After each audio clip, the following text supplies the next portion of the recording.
नहीं, मेरे पास नहीं आ रहा। अच्छा, ओके ओके ओके। चलो सर, स्टार्ट हो रहा है, बस 7 बज गए। Yeah. Okay. Good morning, learners. Welcome back. We had a 5-hour marathon session yesterday and another 5 hours today. I hope you are not having what you call Monday blues, and you are up and ready and charged to involve and engage in a very interesting session on business level strategies. By the way, I guess this lockdown has blurred the difference between weekdays and weekends.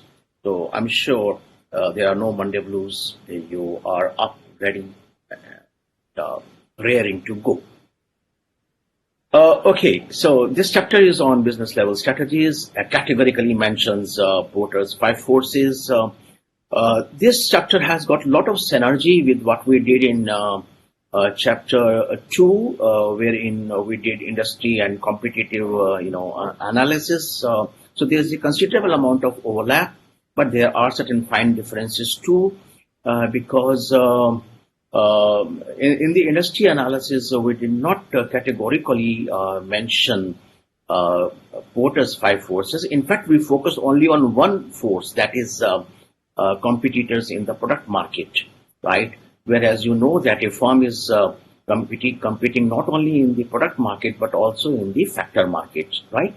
So to that an extent, Porter's framework, is a broader, kind of a framework of strategic planning and strategy formulation.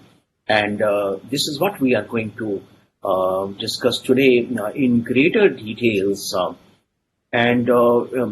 Interestingly, did you know that Michael Porter is regarded as father of competitive strategy?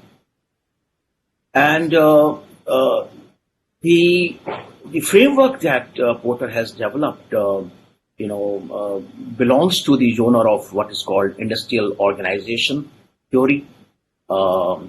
And the core idea of this industrial organization theory is that the industry structure or the market structure impact firms' conduct, that in turn impacts firms' performance. Now, this is the much celebrated and famed SCP framework, which is utilized to study, firm behavior. So it links up with the theory of firm. Remember, in my first yesterday morning interaction, I asked the question, "What is a firm?" Today, it is a pertinent question to ask, what is an industry, right? And how does the industry structure matter? I'm sure you have had a course in economics, right? And those who have had the commerce background or even humanities background with economics, they would know there are various market forms ranging from perfect competition at one theoretical extreme to monopoly at the other theoretical extreme. And you know that if a market or an industry is characterized by perfect competition, the firm is a very passive player, right? Firm is a price taker, for example. It just has to take an output decision, and that's how, the firm equilibrium is attained. But there is a greater autonomy and freedom to the firm as we move away from perfect competition and into the realms of imperfections. And you know that the firm becomes a price setter also.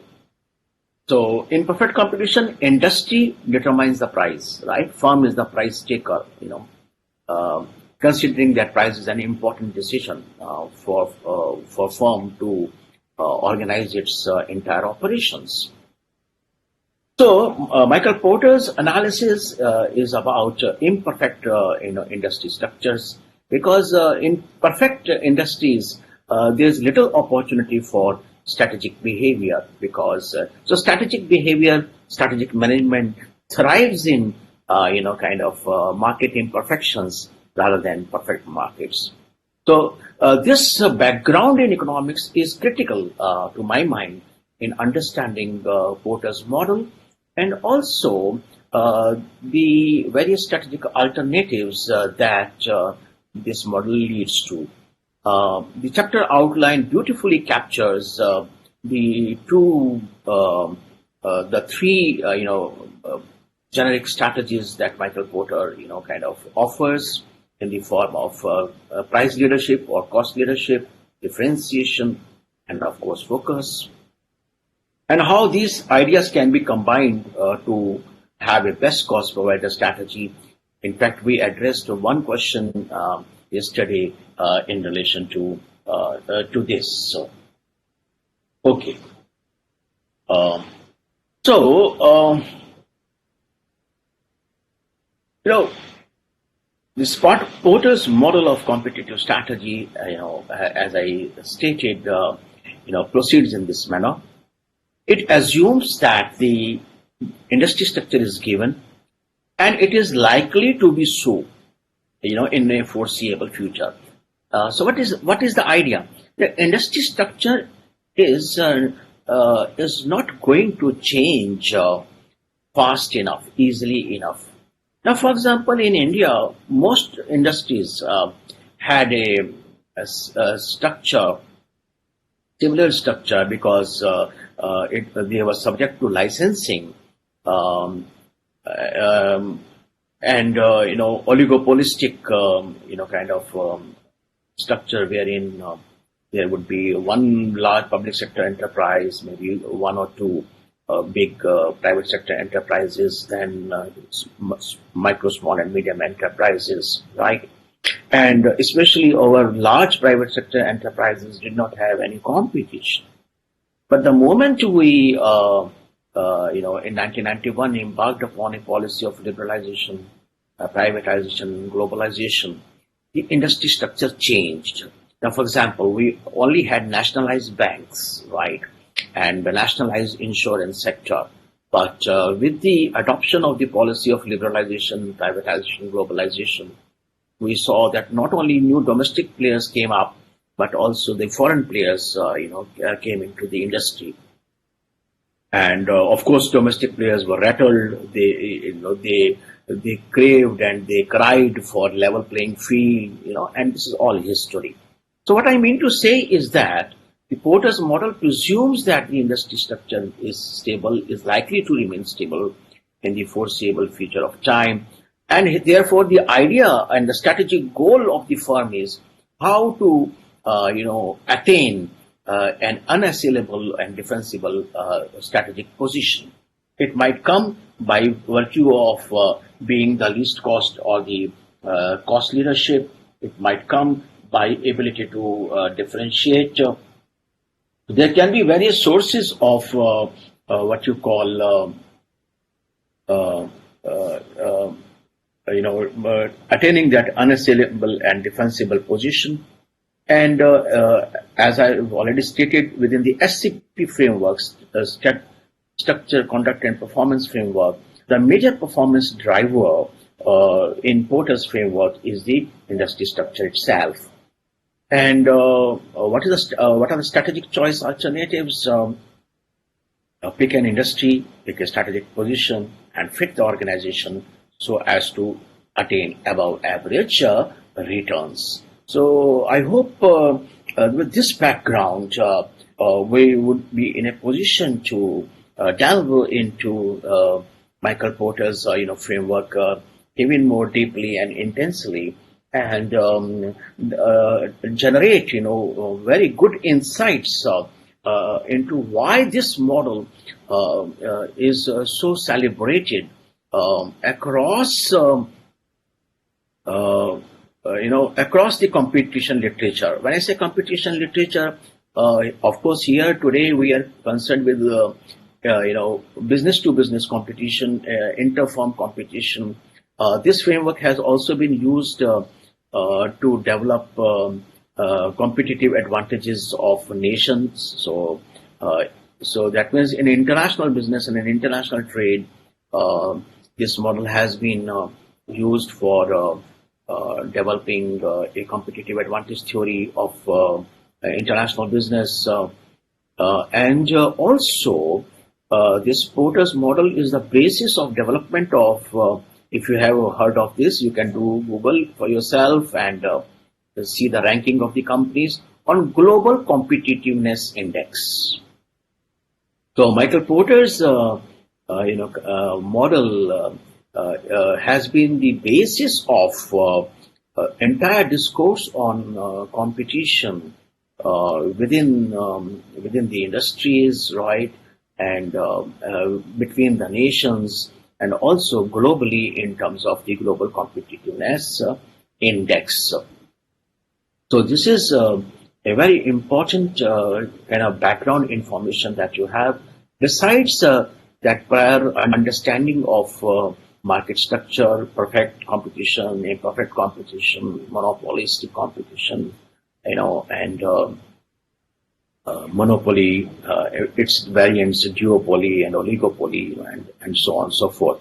Because bottom line is, in perfectly competitive structures, there's little opportunity for strategic behavior. It is only in less than perfect, market structures that strategy is going to yield above average returns. So this is your page 5.3 on study material, captures the essence of Michael Porter's model, wherein the five competitive forces identified by Michael Porter are, first of all, rivalry among the existing firms. So what is an industry? I asked the question. Industry is an agglomeration of firms, right? So what is the level of rivalry among the existing firms, right? And that is a major determinant of the industry attractiveness. So if there's a fierce competition already between the existing firms, then a new entrant will think twice before entering. And at another level, when the existing firms are busy competing among themselves, maybe a new entrant can quietly walk in and then rattle the industry. So anything is possible depending upon the intentionality of the strategy maker and the firm, and how it happens. So industry will be changed with the potential new entrants. So we have to see who are waiting to walk into the industry. We have to keep a tab on the plans of the other businesses, and these businesses may not be from our industry. They may be from some other industry, hoping to diversify into our industry. So what is the threat? And the question is whether it is possible to create barriers to thwart the entry of the new competitors.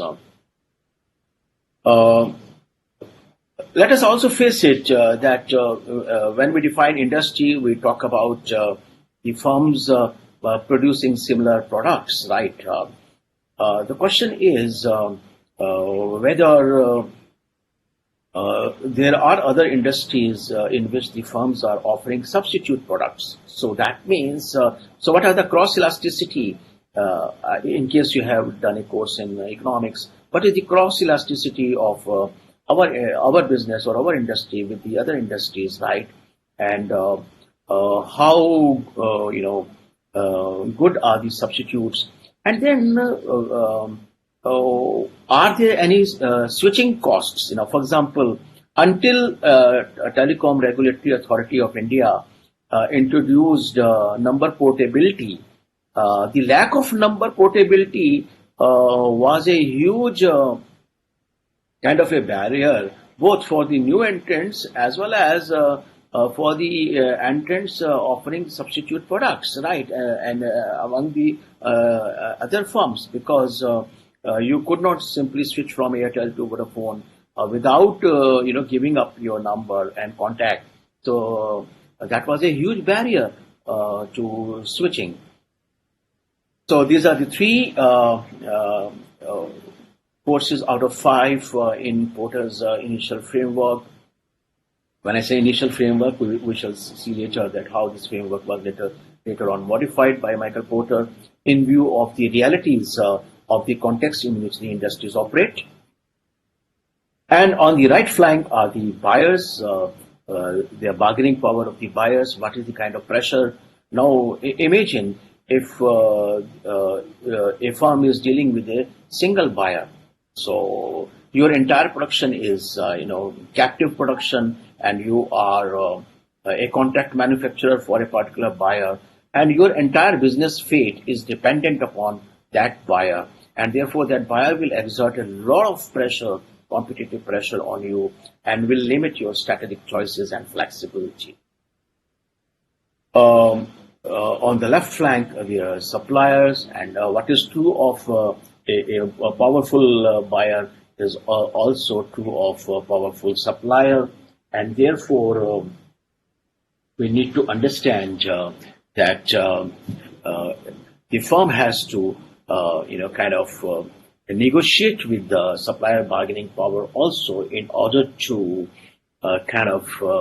stay competitive in the business that it is, right?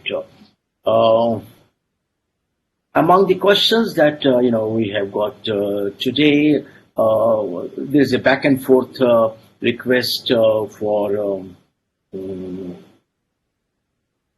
corporate level strategy from Avinash Pradhan. Avinash, we discussed corporate strategy yesterday, but I will do a follow up maybe somewhere in between. And then Mansha has mentioned industry and competitive analysis and Porter 5 role models. Both can be used to understand. Yes. Mansha asked which is more accurate. No, it's not the question of accuracy. You see, the pitch is different. Chapter 2 focused only on competitive forces in the buyer's market, right? Product market. The Michael Porter's model, it gives you a holistic understanding of the industry structure, right? So to that extent, for the purposes of strategy formulation, I guess it is important. Let us also understand, when we look at Michael Porter's model, it facilitates decision making at various levels and to the various stakeholders. For example, let us talk about private equity firms, right? And global investors, right? Now they have to take a call on which industries. Global investors have to take a call first of all, for example, which countries to invest. Then after they have taken a call on the countries, then they have to think of which industries to invest, right? So they are looking for above average performance, right? So Michael Porter's model enables decision making at various levels. Now, for example, I can look at the competitive advantages of nations and thereby determine which countries to invest. Ceteris paribus, in economics and even in strategy, it is very important to lay down your premises. When I say ceteris paribus, given other things constant.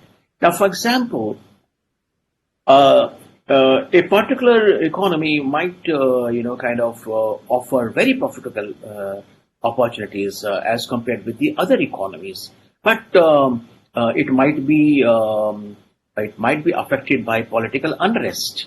So therefore, you have to qualify, your industry analysis with the political stability factor, right? So Michael Porter's analysis gives the leverage for the global investors to take a call on which countries to invest. So if the world is growing at, say, 4% and a particular economy is growing at 6%, the idea is very clear, loud and clear, that given other things constant, traditional investors will go to the country that is offering 6%, kind of return on investment, which is growing at 6% growth rate. Within the sectors, a particular industry, when the economy is growing at 6%, that is the average growth of the economy. There will be certain industries that will be growing higher than 6%. There will be certain sectors that will be growing in less than 6%. So again, Michael Porter gives us a solution in a way, a cue that, okay, from among the economy, we should be looking for the sectors that are giving above average returns, right? And now from the industry, we have to come to the companies. So a particular company industry might be growing at 12%, but that is the average rate of growth of the industry. Within that industry, certain companies might be growing at 15% and 20%. So if at all I am thinking as an investor, so from country to industry and from industry to company, I would be looking forward to investing in those companies that are offering me above average returns. So I hope, therefore, this understanding is kind of clear. Okay. This is a very interesting question. Of course, this will come in the course of our discussion by Srivatsa. The possibility of aggressive retaliation by the existing players in the threat of new entry. So of course, for example, when Reliance, came with a disruptive, kind of a strategy and rattled the existing, players, they did, tighten their belts up and, kind of try to fight it out and defend their own strategic positions. Remember how Airtel advertisements changed during that time, and when they emphasized, for example, speed of the internet, right? And then speed of video buffering, right? To highlight that, look, and the advertisement protagonist, said, oh, you may try other brands, but ultimately facts are facts, and you will return to, Airtel. So this is how, strategic management is a very interesting field where you see how the companies battle out in the competitive arena, what novel ideas, kind of they bring in to defend their positions, to unsettle their competitors, and so on, so forth. Yes, the firms will not take it lying low and lying down. They will, get their act together and they will fight it back, right? So Airtel, the telecom industry, for example, in the recent times, gives you insights into that kind of firm behavior very nicely. Okay, now continuing with this Michael Porter analysis, as I said, this is kind of the initial framework. What I have attempted is a more elaborate discussion of all these forces in the following slide, and I hope it is easily visible. I have tried to improve the resolution, but I will be reading out some of the ideas, basic ideas here for the benefit of our listeners here and our learners. So this slide retains the original framework of Michael Porter that was there in your study material also. But what it does is that it provides the elaboration of all these five forces. Now, for example, it does talk about what could be the prevalent barriers to entry. So these barriers to entry could comprise or inhere in economies of scale, right? And it could also inhere in proprietary product differences. For example, intellectual property rights. There are, the technology, for example, is proprietary. So new entrants will not be able to access that, kind of technology. So there might be what you call exclusive tie-ups with which the existing companies may be having with the technology providers, or even the suppliers, or even even the buyers. So these things will definitely serve as so there can be technical barriers to entry. In India, these barriers to entry were political because prior to liberalization, privatization, and globalization, right, the foreign entities, the foreign direct investment was highly regulated. So there were regulatory barriers to entry. So not everybody and anybody could walk into any industry. Even for the domestic players, obtaining the licenses was not easy, right? We have talked about switching cost, in the by giving the example of number portability in telecom sector. So if there are huge switching costs which the new entrant has to kind of face, either he has to absorb those costs so that provide an inducement to the customers to switch, or otherwise he has to put up with the lower margins, and resort to what is called penetrative pricing of the product. So there can be several barriers to entry which we need to kind of keep in mind while we are trying to diversify our businesses, right? And bargaining power, whether of buyers or suppliers, you will realize is determined almost by the same factor. When I say the same factor means, for example, what is the kind of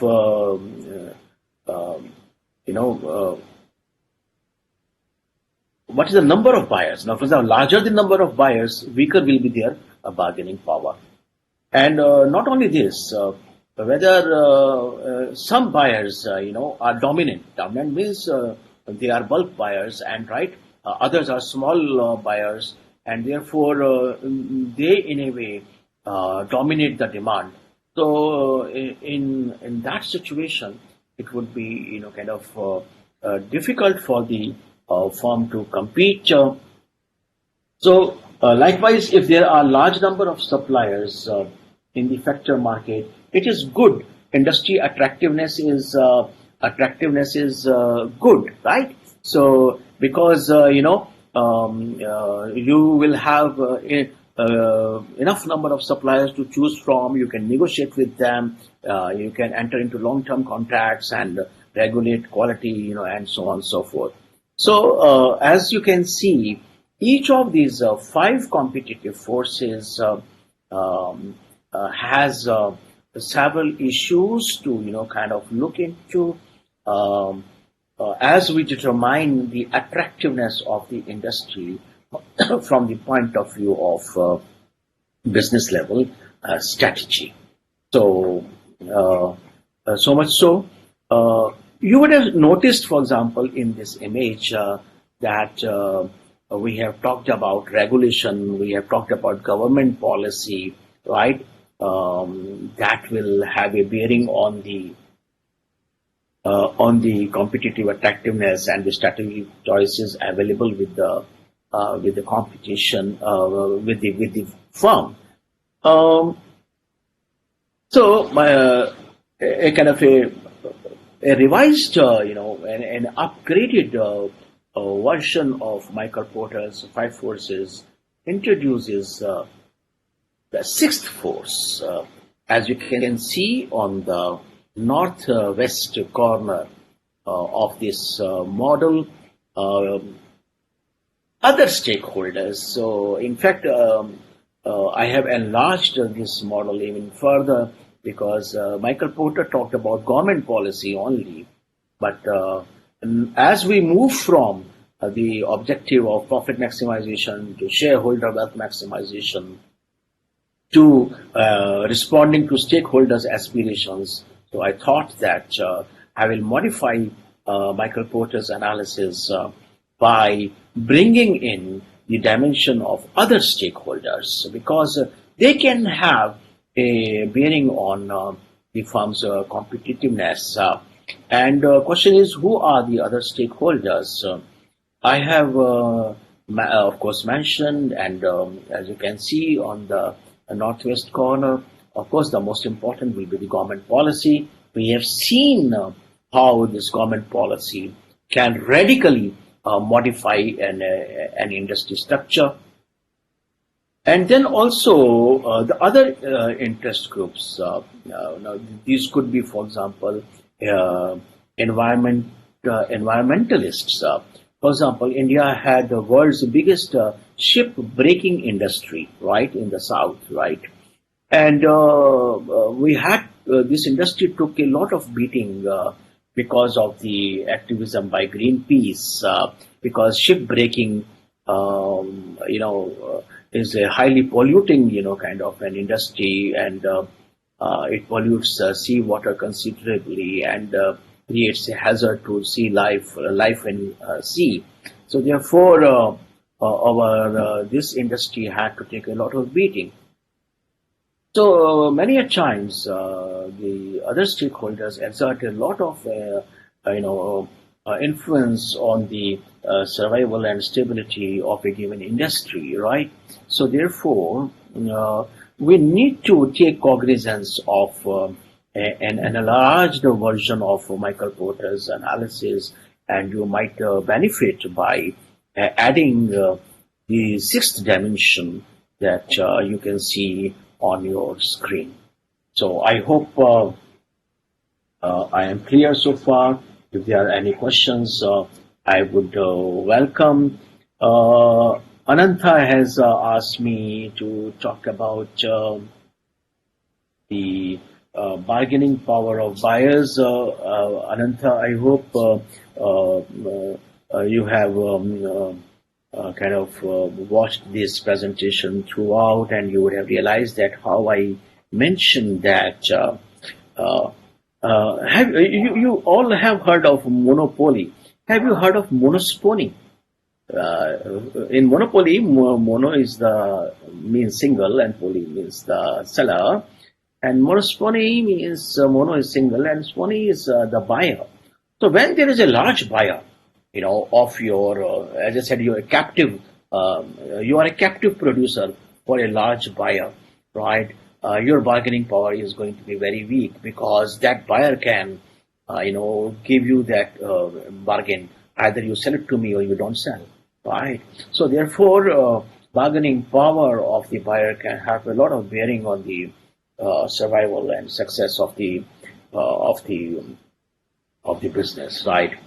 And of course, you know that the bargaining power of the buyers will be less when there are low switching costs. Friends, you may recall that whenever you did, for example, equilibrium of the firm under perfect competition, and in fact, in most models, even of portfolio and security analysis, right, you presume transaction costs as zero transaction costs. But these are the model specifications. In practice, it does not happen. Transaction costs are huge, right? And these transaction costs also include switching costs. So if the switching costs are substantive, for example, the buyer power will be huge. But when the switching costs are, negligible, then the buyer bargaining power would be less. So I hope clears. Nikita, kind of reiterated the question on the retaliation. I guess I have also, kind of heard of this. Nikita has interestingly asked the question: is there a way to mitigate the possibility of retaliation? Yes, there are very many ways in which you see that you can kind of avoid possibility of retaliation. And I will suggest a very radical way, which is very different from the discourse that we have followed so far. We are talking about competition, rivalry, right? Suppose we shift the paradigm to that of collaboration, right? Niche play, live and let live, kind of attitude of the firms. If you remember, there was an advertisement of some, I think, mouth freshener, this on TV commercials, wherein a particular competitor, has taken a beating, right, and is experiencing a threat of acquisition, and some other, kind of player in the industry comes up and kind of hands over the key of the factory to that person, and he says that I love to play the game, so I don't want to eliminate the gamer or the player. So please come back to the industry and let us play. And what if this competition were to be a very healthy competition, the way it happens in sports, right? So I would respond to Nikita's question on mitigation of retaliation. Retaliation will happen. For example, when you are threatening, putting somebody's survival, in danger. We have to understand and come out of this mindset that competition is a zero-sum game. For example, in a typical duopoly model, right, or in a game theory model, it is not a zero-sum game. So there is a room for everybody. Now, for example, the recent lockdown has amply proved that your local grocers, local merchandise sellers have a huge, kind of a role in the economy. So economy is not all about malls and big shopping complexes, right?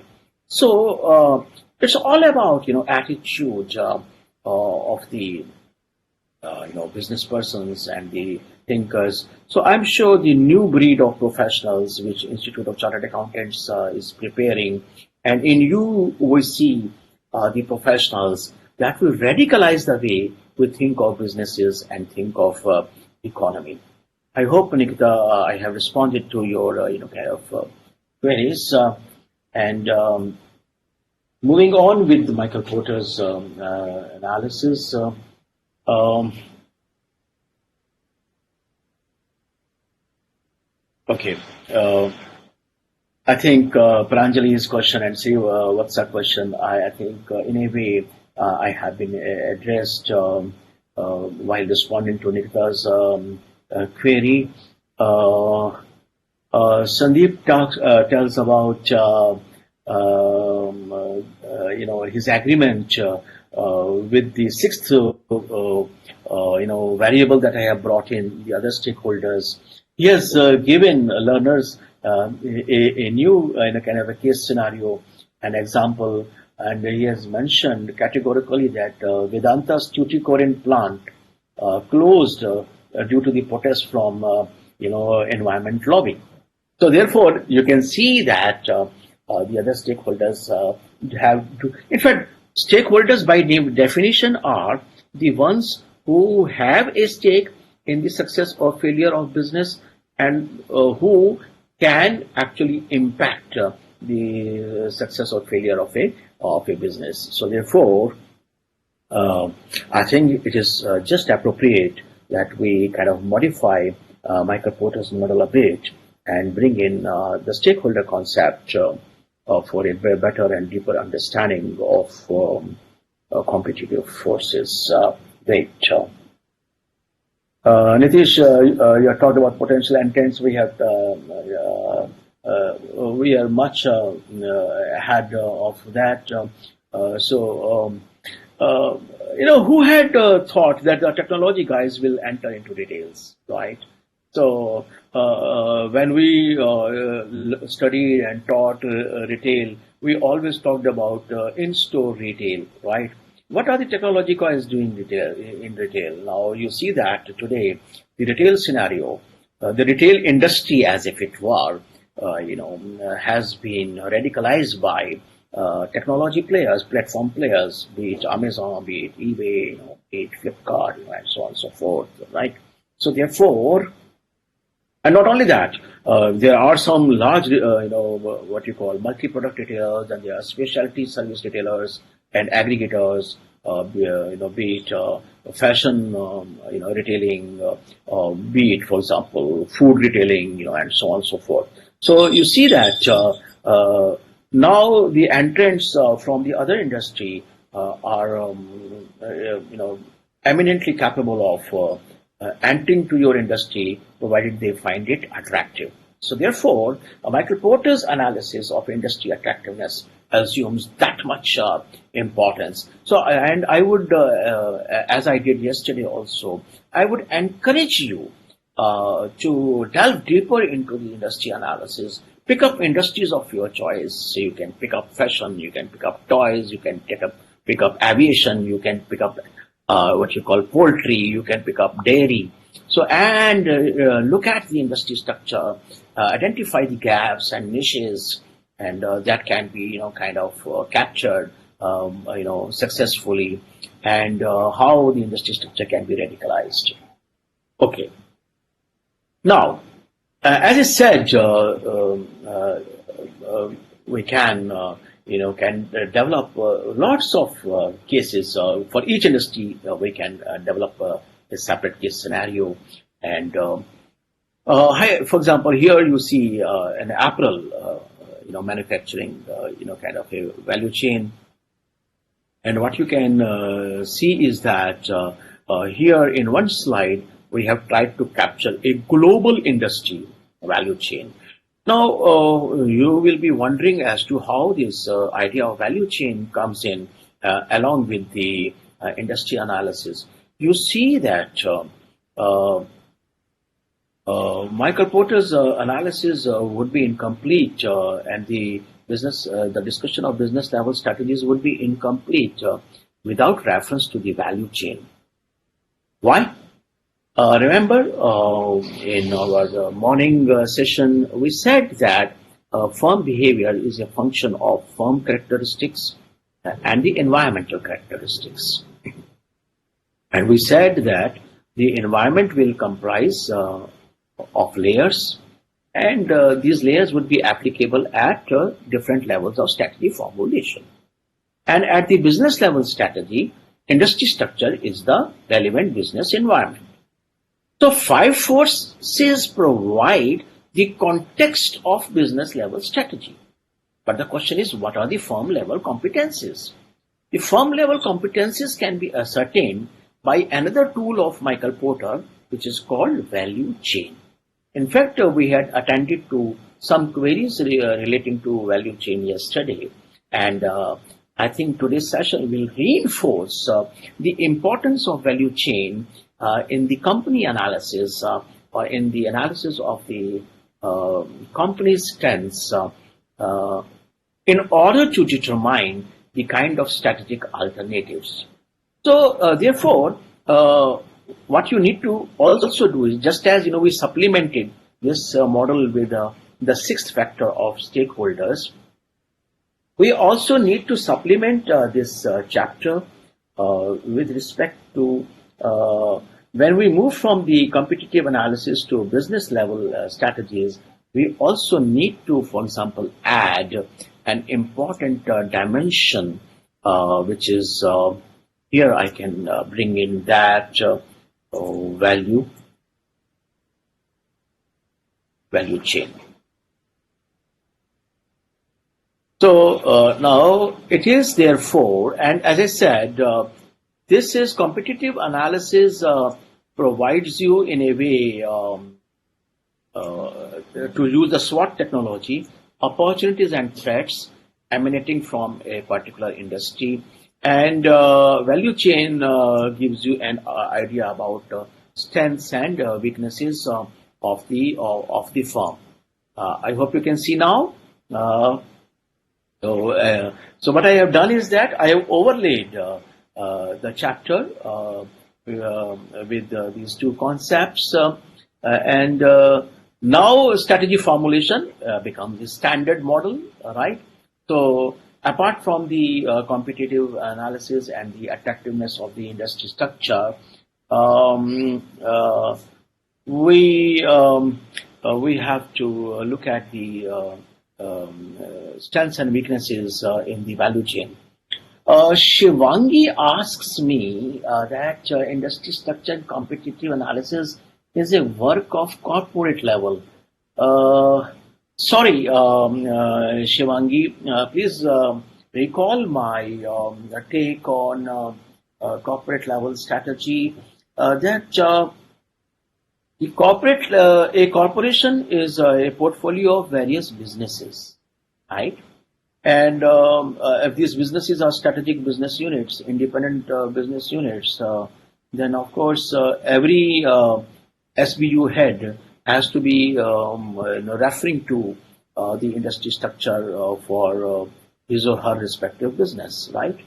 So at the corporation level, I think we have to look at more macro factors that affect several industries together.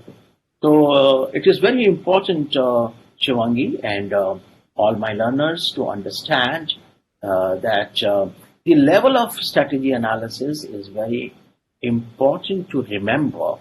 And when we look at the strategy management and strategy formulation process, we have to therefore be concerned with the relevant level and the relevant environmental context. I hope Shivangi it kind of clarifies your query. If there are any questions and observations and comments on the modification of the chapter structure that I have done on the screen that you can see, I would be very happy to respond.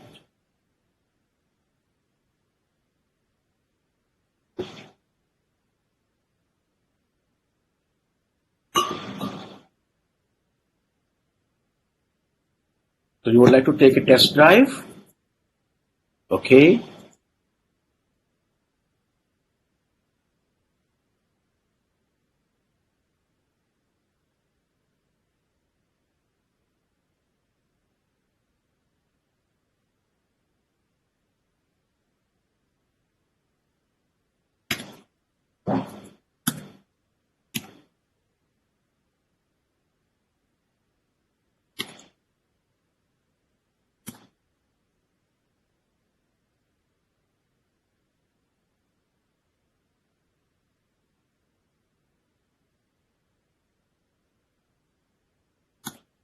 Can you see the question, please? I would be very happy to see your responses and assure myself that you're following me up.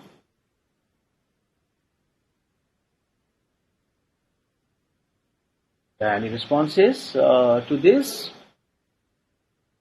Okay, I put up another question for you to kind of check your progress in a way.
So I have put up another question for your perusal.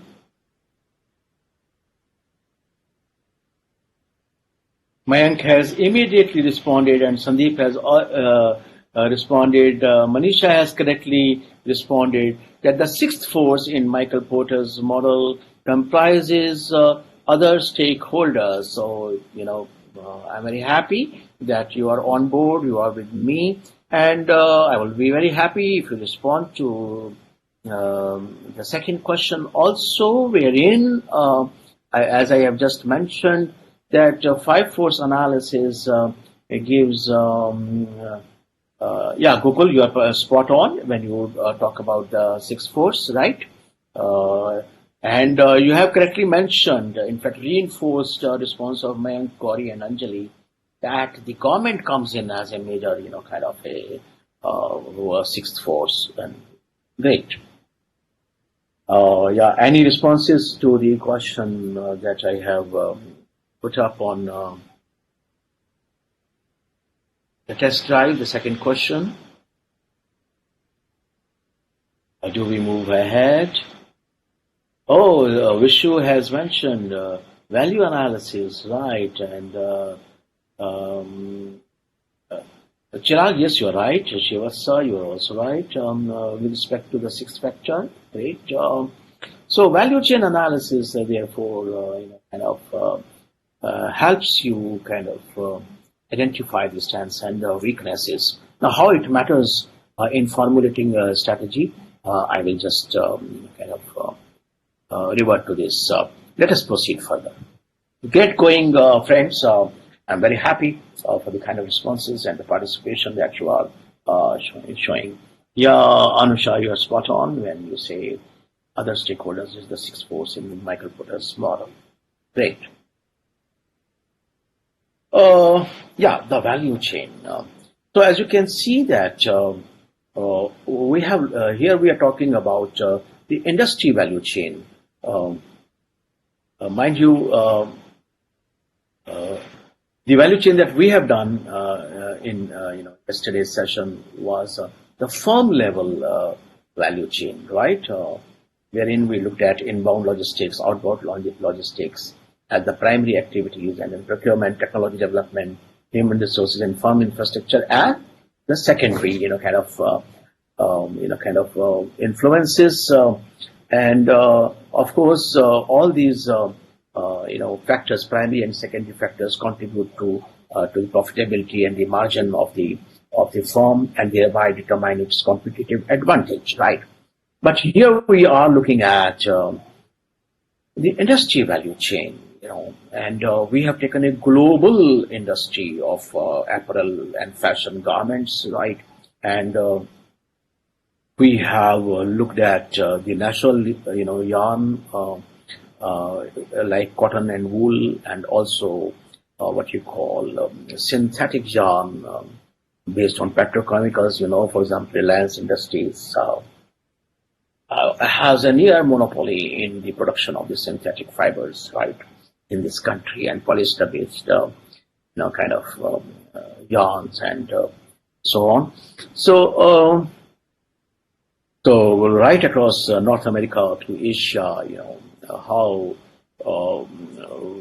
from fabric to garment manufacturing we get, and then how the garment manufacturing is both for domestic as well as foreign markets, and how we can use buying agents, import houses to gain the market entry in the export segment, and how we can tie up with the departmental stores and the specialty stores, and even these what you call mega malls for the retail,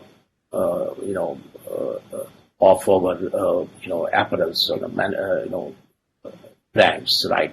How we can set up chain stores, for example, across a particular location and across a particular market. What does this value chain, kind of contain? And if we look at the garment manufacturing process, for example, and look at the several stages and several processes that happen, we will realize that, okay, industry is fine. Industry attractiveness is not uniform across all the stages of the manufacture of the product, which is the subject matter of the industry. I'm showing a very interesting slide to you here. Now, as you can see,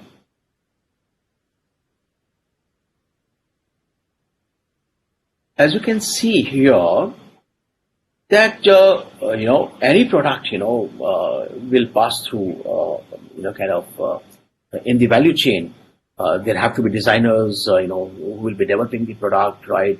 And merchandising is very important in, for example, in fashion industry. And then there has to be a production and distribution, marketing and services.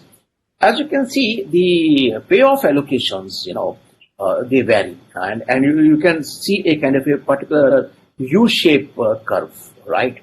So margins are high on the R&D side, and designers get their huge margins they take away.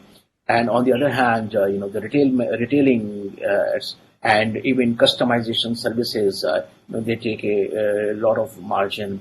Production margin is low, but of course, the turnover is very high, the volumes are very high. So, as a company, and as a strategy, person, I am really interested in getting that segment of the industry, maybe where the margins are high, right?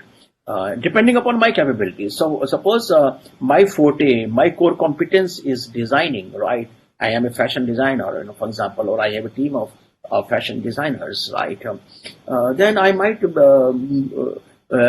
enter, say, the garment industry or the shoe industry, at that level, wherein there's a greater opportunity for introducing new designs and attending to what you call celebrity market, and so on and so forth, right?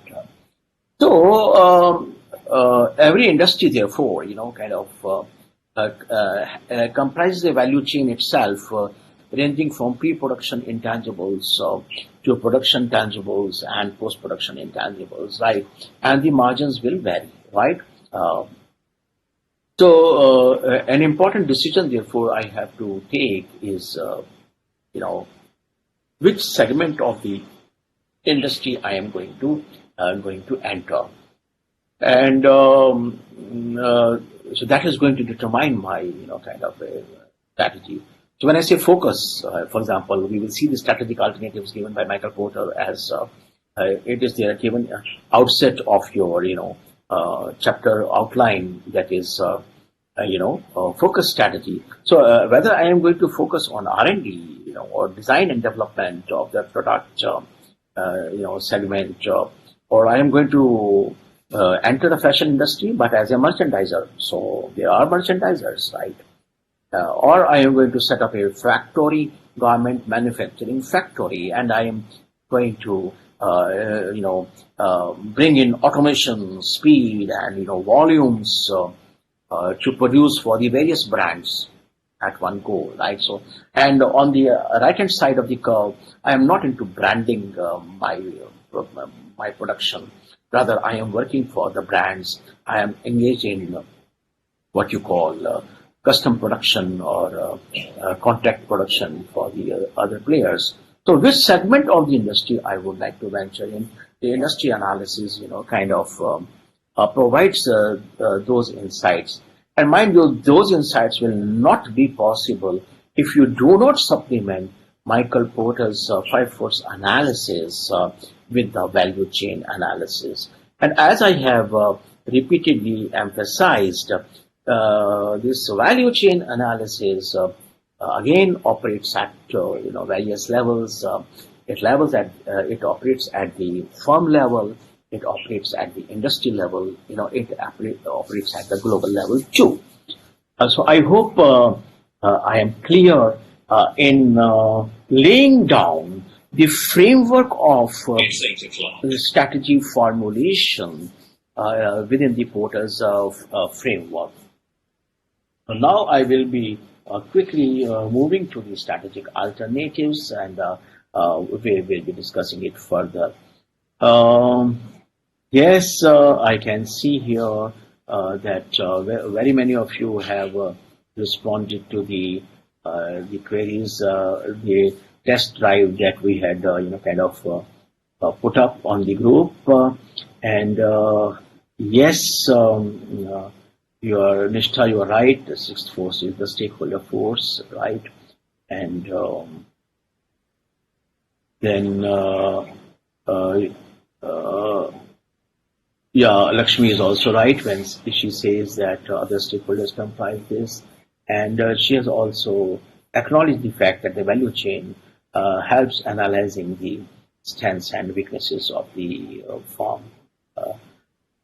Nishtha says strengths and weaknesses can be accounted through firm's structure. So in a way, remember, my day one morning session, wherein I defined the firm.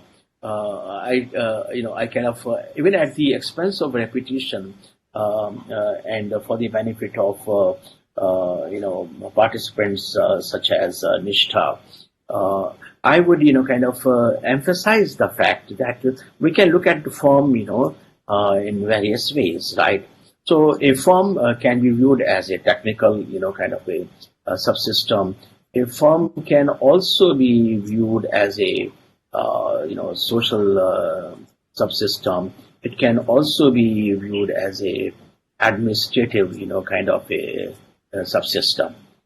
So this is interlocking kind of circles and Venn diagram.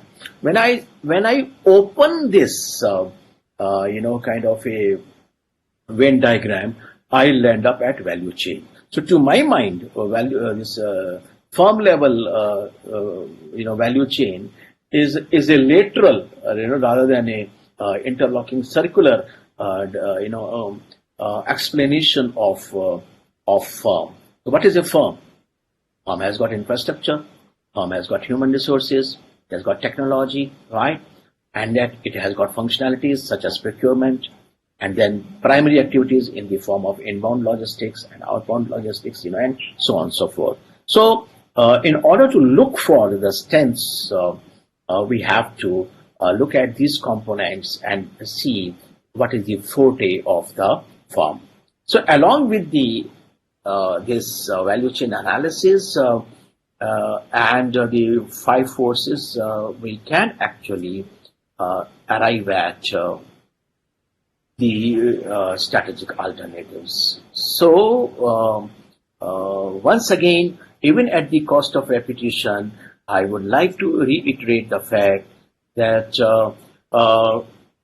environmental analysis at business level shall comprise industry analysis, which is best taken up by Michael Porter's five forces. We have overlaid it with another sixth force, which is the stakeholder force, right? And the internal analysis of the firm can happen with the help of value chain that will help us identify strengths and weaknesses of the firm. Now, given this SWOT, right, what are the kind of generic strategic alternatives at the business level? Michael Porter, kind of provides us with this matrix. And as you can see that we can think of, competing in an industry on price advantage, on a cost advantage, or we can compete on differentiation advantage. Yesterday, we also saw that the typical kind of belief system that segregates the price advantage from the differentiation or quality advantage is no more valid.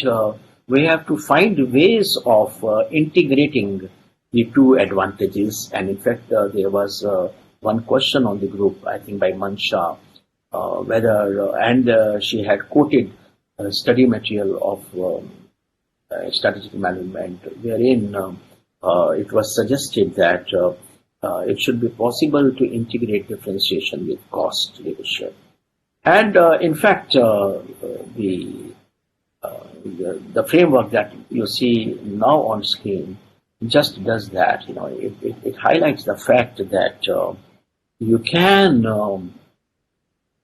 in a way, integrate the differentiation with the cost. I will wait for any questions that you might be having. Although we have discussed business level strategies even in our yesterday's session, and today also we have devoted substantial amount of time on this. We can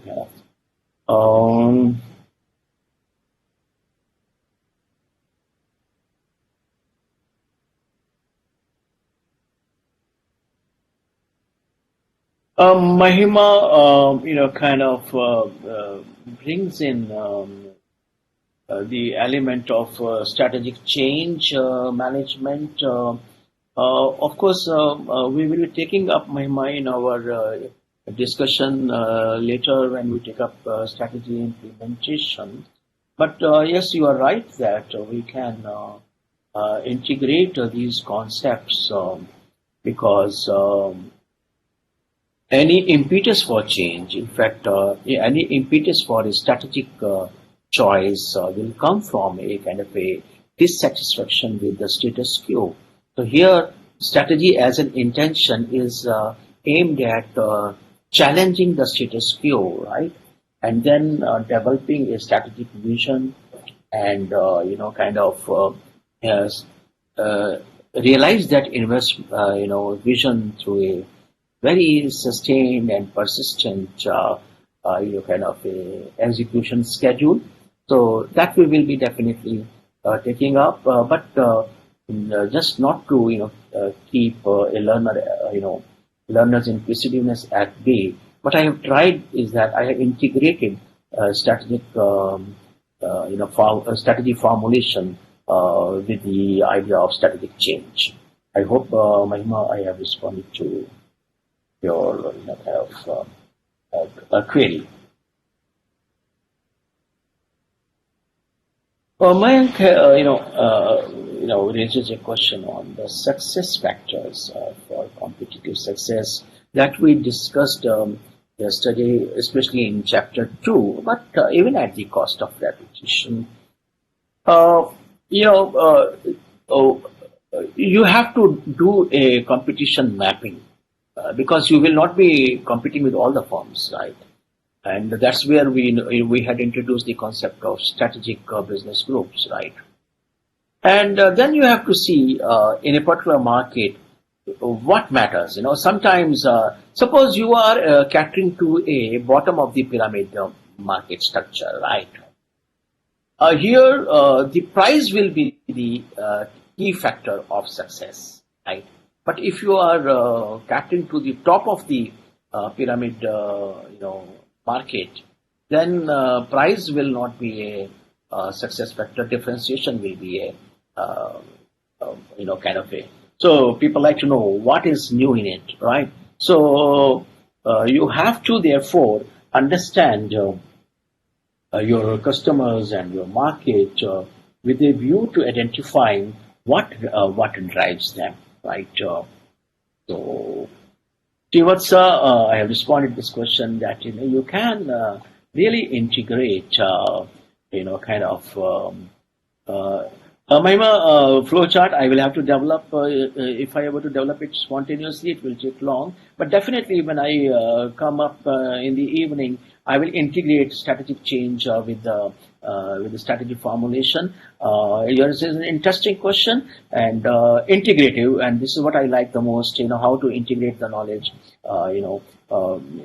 And here we are going to link change management with the strategic management, and it's going to be very interesting. I will definitely come up with a graphic in my evening session, and I'm sure you will be there with me on this. So uh, now, yes, we have while we are formulating and contemplating any strategy, we have to keep in mind, as I had mentioned yesterday, that both the rewards and risks of the choices that I will make.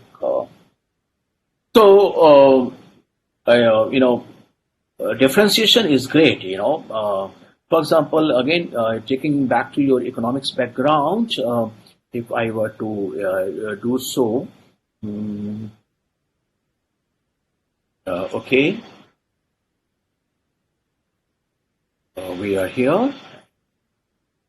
Um, okay, and I will insert a slide to kind of drive home the point that I am kind of emphasizing here. And you can take it also as a test drive if you wish to.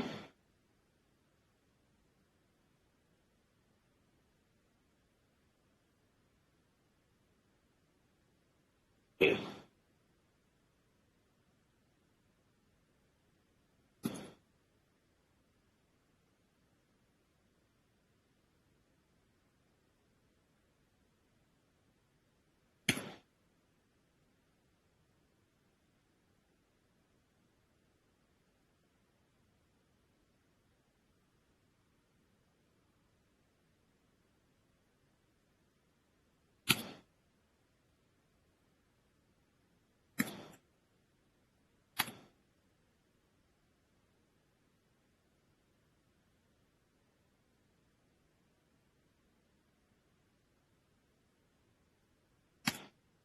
So can you see the question?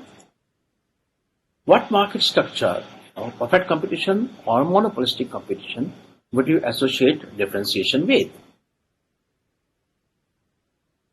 Does it ring some bell in your minds?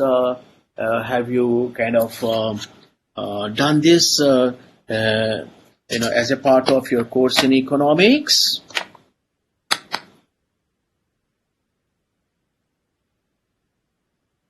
See if there are any responses instantly on the group.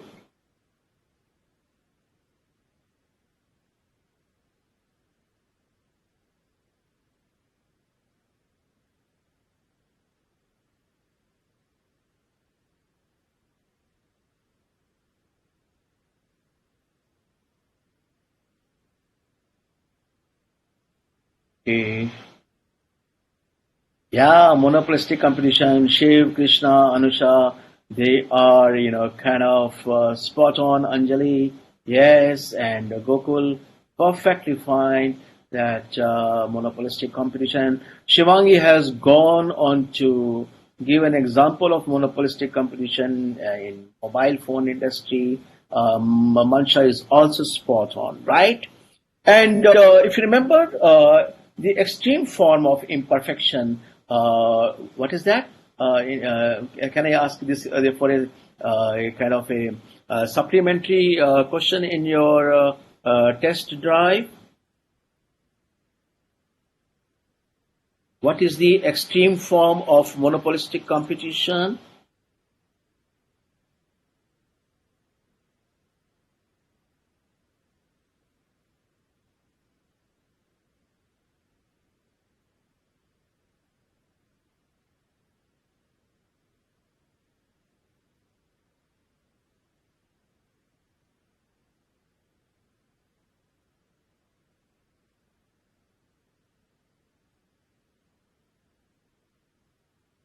Yeah, monopoly.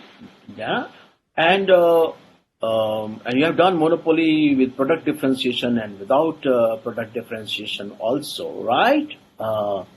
Yes, answers are coming in, and they all are right. Karthik, you are absolutely spot on, and yes, Sandeep, you are perfectly fine. That you are.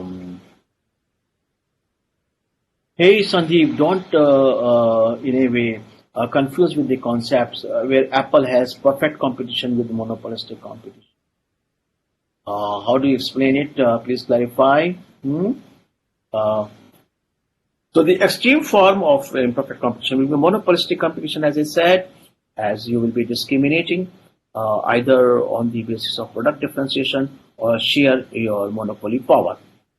So therefore, when we look at differentiation, yes, differentiation offers lots of advantages, but it has a certain risk also.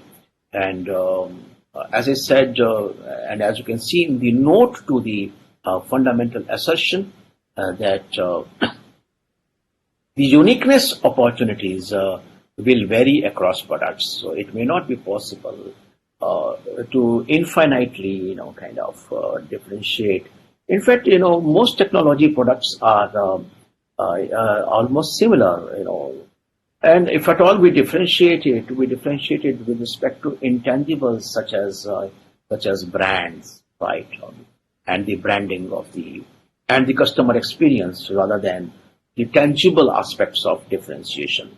I'm sure in your economics course you have distinguished between real differentiation and imaginary kind of a differentiation.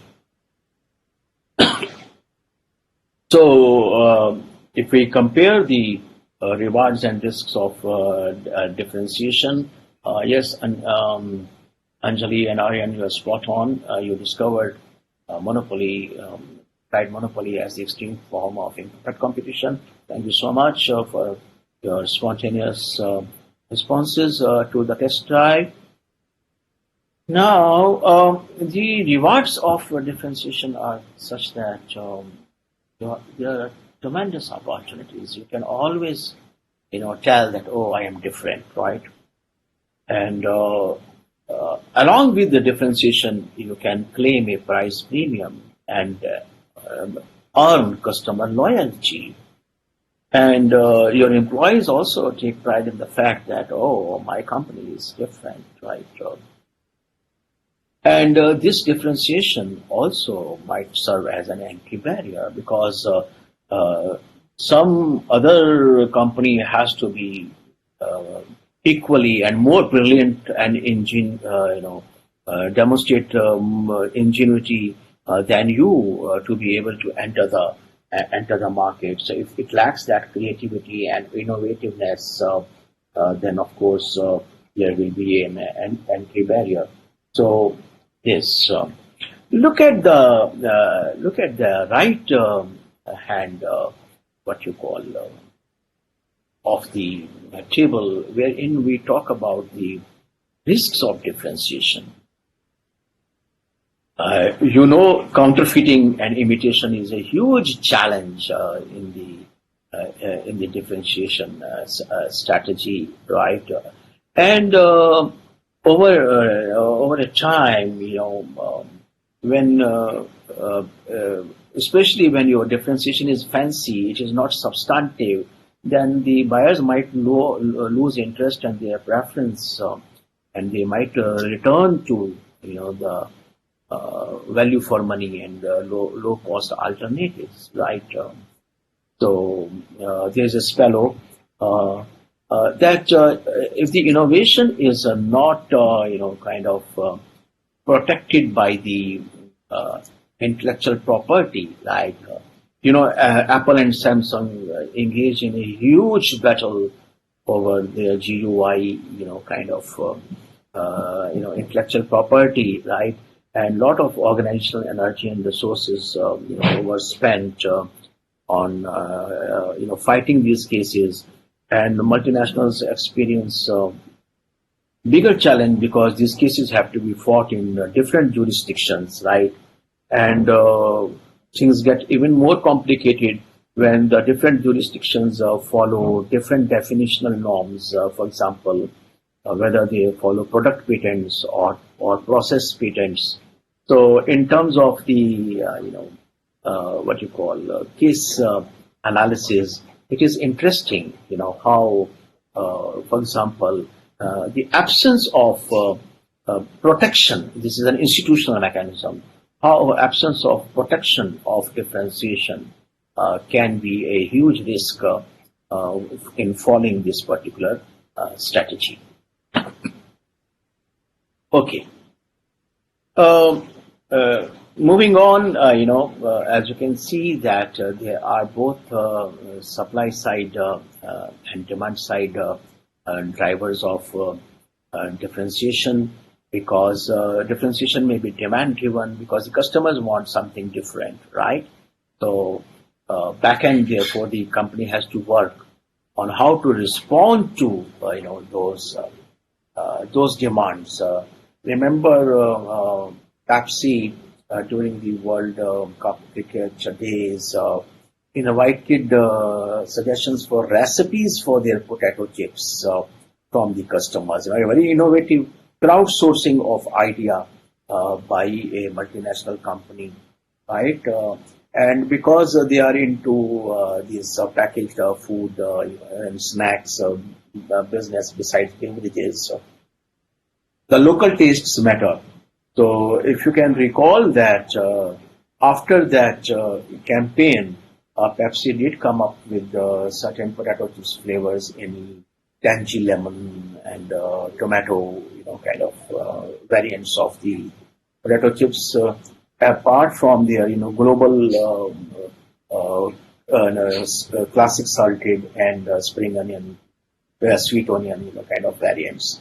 So the differentiation potential for any product or in any industry, has its demand as well as supply side drivers, and firm can, on the supply side, for example, claim to differentiate with respect to service. They may say, okay, many a times, for example, in the white goods industry, when you go to the retailers, they say that, okay, this brand is big, but their service is poor. So why don't you buy an Indian brand that gives you a fantastic, kind of after sales service? So your differentiation potential lies on the supply side, and in the primary activities, on the services dimension. That, oh, this company provides excellent technical support, troubleshoots online,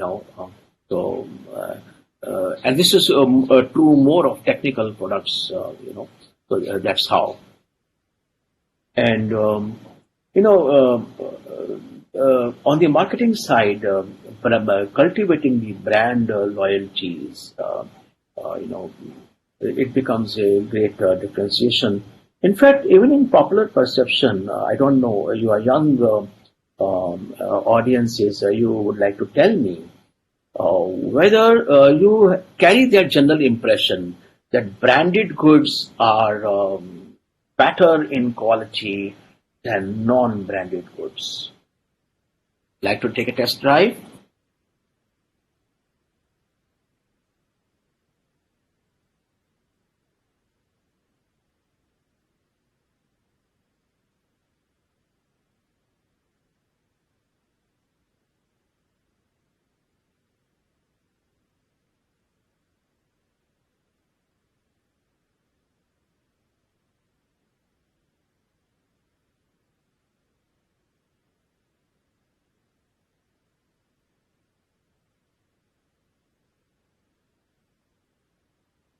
Okay, let me create a test drive for you.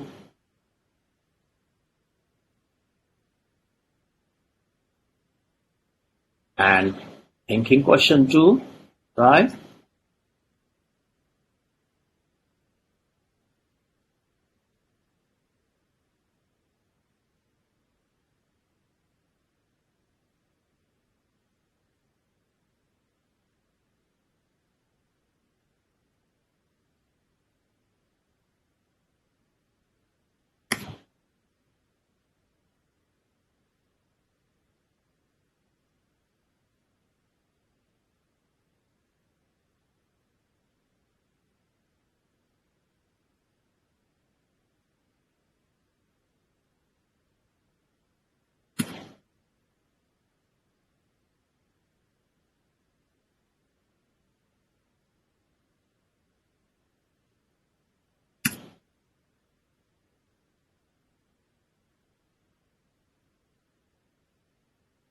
Okay, so there is a test drive for you in terms of the differentiation strategy.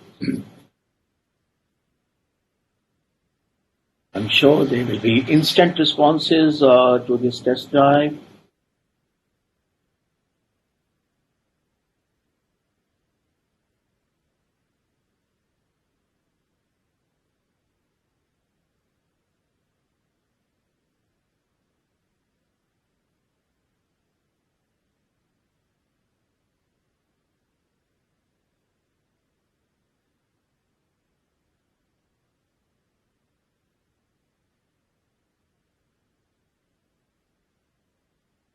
I can see Aditya saying, Anjali saying that brand is a huge differentiator. And so therefore, as I said, the we have to really understand the supply side of the differentiation potential of a particular product. I think this is where we would rest our discussion of Chapter 5, Business Level Strategies. In case there are any queries, I will create a room for you to put up your queries in the next 2 to 3 minutes so that we may move to Chapter 6. That is the functional level strategies. It is a very complex and a huge chapter, and it is going to consume a lot of time of this morning session. So I give you an opportunity to think through the business level strategies, raise questions if there are any before we proceed any further. Let's take a 2-minute or 3-minute break.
Hi, my pet. Come on, baby. Come on, baby. Come on.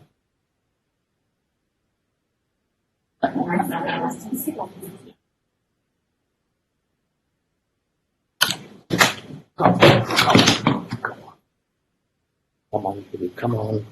Come on, baby.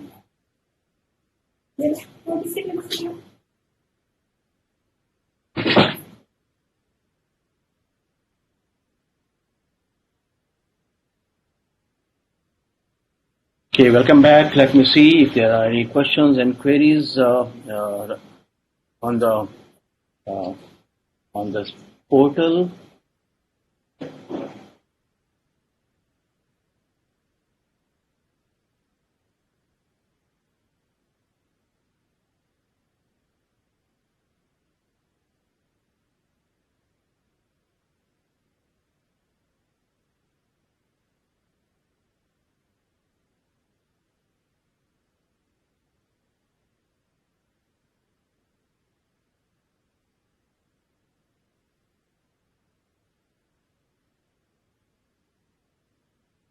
Okay, there is a question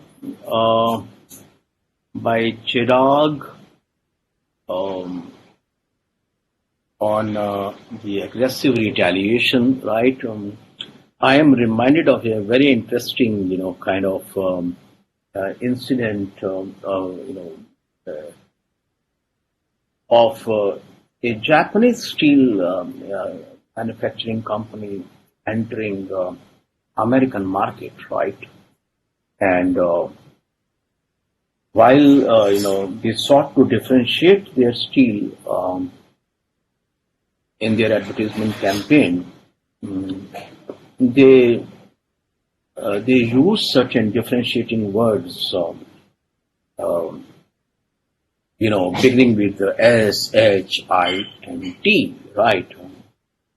And the American counterpart, aggressively retaliated, by coming out with a counter campaign in advertising, which probably today will be deemed unethical and maybe even illegal, by simply saying that their product is as good as it sounds, SHIT, right? So there can be, um, obviously, the existing players will not take your entry lying down, especially when it threatens, their existence. Uh, One form of retaliation could be, and it is again a very interesting case scenario in case study, that in the wake of the competition from outside, for example, in a new entrant, the existing competitors, they enter into a collusion, or they get into a collaborative mode. That okay, let us together fight it out. And in fact, this is the suggestion that I gave in my presentation to the micro, small, and medium enterprises federation in the mid 1990s, and so on, when India embarked upon liberalization and globalization. And one of the concerns that the entrepreneurs and the business persons expressed during my seminar was, uh, how do we cope with the impending competition, impending threat from the multinationals that have got a big pocket, right, deep pocket, and how will we sustain and survive once they come in. So I narrated that beautiful story. If you would not have watched it because you don't watch it, the Doordarshan, you guys are used to watching more of Netflix, and so on, internet television, rather than the public broadcast, kind of systems. There's a beautiful story of Swimmy. Swimmy is a fish, right? And there are very many small fish in a pond, right? And a particular day, a big fish somehow, drifts into that pond and poses a serious challenge and threat to the small fish. So, and all of them are worried, but Swimmy is an intelligent fish and tells that, why don't we do it like this? We all swim together in a formation uh, uh, of a fish which is bigger than the big fish that has drifted into this pond. And you know that the trick worked. So the small fishes, the small firms, entered into a collaborative mode, and they resorted to consortium marketing, right? And they could, withstand the competition from the large firms and even the multinational firms. So I hope, therefore,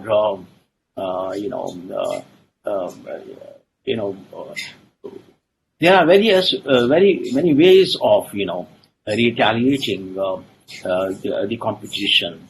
Chirag and young ones, this language of competition, is a very nasty language. And as an educator and even as a business consulting person, I don't encourage this. No, it sounds great, to go for the kill and to hit them hard and to retaliate. I guess let us play the game of business in the sports person's spirit. So if somebody makes a good move, we say, "Wow, it is a good move, right?" And we think of better moves, and we play the game well. We play as per the rules. Anyways, Nisha has asked SCP framework, which I had at the outset, stated that industry structure determines the firm's conduct, which in turn, impacts the firm performance, and we had related it to the various types of market structures ranging from perfect competition to the imperfect competition and monopoly, right? This. Uh, Veera Lakshmi has, kind of put up a very existential question arising from the present context that the airline industry is totally washed out amidst COVID, I think, 19, and how this industry will boom up. What is the future of this industry? In fact, the future of very many industries, and not only that, future of work and future of how we are going to live our lives. These are some very deep existential questions that we need to respond to, because in the wake of this pandemic, I think travel and hospitality industry is going to take a lot of hit, and they will have to really rethink their business strategies. So more on this maybe as we go along. I guess we are almost done with all the queries with regard to business level strategies. And it's an opportune time, therefore, to move to the next chapter, which is actually equally engaging. It is very exciting, but very elaborate. It's a very complex chapter to my mind. It is the most complex chapter of your syllabus because there are lots of concepts in it. And I would urge you, when we move to this sixth chapter, to go back to your foundation days. What do I mean? I will just come to that. Let me move to chapter 6.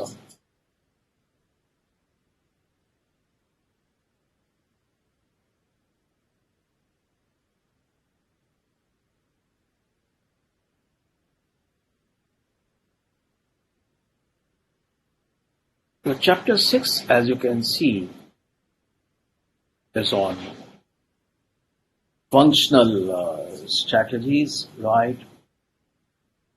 And as you can see, my thought prompt to you at the outset,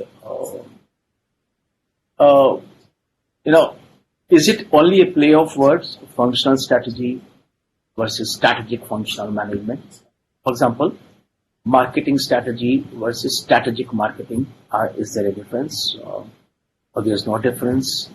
And if at all there is a difference, then what this difference is all about? It's a very, again, interesting and intriguing, kind of thought prompter for you all. Why I put this thought prompter, at the outset of this huge chapter? That the word strategy, strategic, in fact, has almost become a universal, expression. Yes, we have strategic management, definitely, but then we have strategic marketing management too. There is a super specialization. There is a strategic financial management. There is a strategic operations management. Strategic HRM. In fact, the world of management, education, has really taken a super specialization of that. So apart from the word strategic being fixed, we also find these days the word international getting prefixed to it. Yeah, I remember in yesterday's session there was some question on international strategic management. Maybe today I will also respond to that question too. So you have international marketing management, you have international financial management, you have international human resource management, you have international management, and you have even international what you call operations management too. So just as the word strategic gets prefixed to any form of management, likewise the word international also gets prefixed. And another important word, in fact, alphabet in the management lexicon is E. So you have got e-marketing management, e-financial management, e-human resource management. So digitization, that is the prefix E. Internationalization, that is the word I. And strategization, strategizing, that is the prefix strategy. They have become universal prefixes in the lexicon of management. It's interesting, it is not. And what is interesting even more is that you see even the crossbreed, hybrid. So you have got international strategic management. So there are two prefixes getting attached to the word management. Very interesting, very thought-provoking. I hope you are getting what I'm trying to say here. Okay. Now,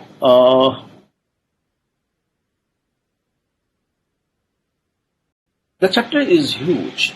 So, what I have done is that I have developed a common framework for understanding all the functional strategies. The framework also is complex, but then it makes a huge sense given that we are focusing on strategic management. As you can see on your screen, I am entering into the functionality of production. And not only what all is there in the study material on production and operations strategy is mentioned here, but also we have structured it within the strategy formulation model of based on SWOT, right? So that is where we will be.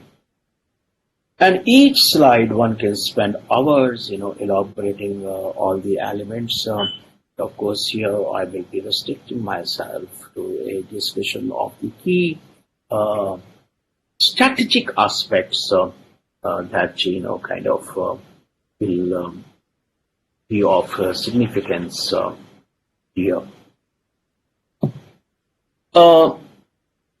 Going back to the question, functional strategies, for example, operation strategy and strategic operations, right? You see, many a times, a particular firm prowess in a particular functionality gives it a shot in the arm for its strategic advantage. So the function imparts a strategic lever to the firm, right? And this lever is useful in determining what kind of strategy we are going to follow. Now, look at, for example, one of the important decisions in operations that needs to be taken with respect to capacity. Now, this capacity can become a strategic lever. How? You look at the internal factors corresponding to capacity, and I have mentioned two factors, the two critical factors that are strategic levers. Now, whether I create excess capacity or short capacity. I hope you are clear about the meaning of the term excess and short capacity. In terms of economics, I choose a plant size bigger than my existing requirement, right? So I set up a plant size which is bigger than my current market, and of course I will be probably operating at a less than optimal cost. But then I retain the flexibility to expand my output when the market expands. Right? I will give you a very interesting story, case scenario on excess capacity, and I think let me build this case right here. Okay, I will create a slide here, and I will develop a case scenario for your uh, record for your producer here. Mm, Here we are. This scenario.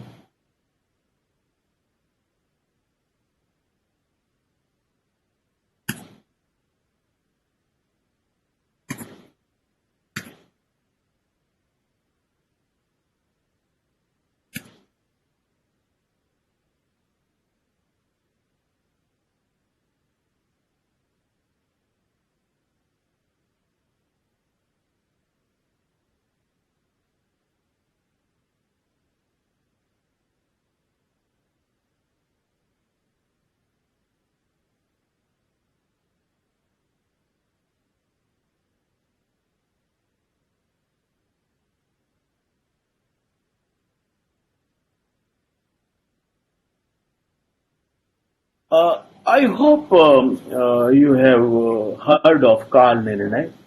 It is a calendar, and in fact, the business of calendar itself is a huge, management lesson and a lesson in strategic management. The time permitting, maybe I will elaborate on this business. However, Carl Nirnay is a Mumbai-based, publication house. And their business was to publish the calendars and sell the calendars. So Carl Linné calendars, are sold and bought, in the market.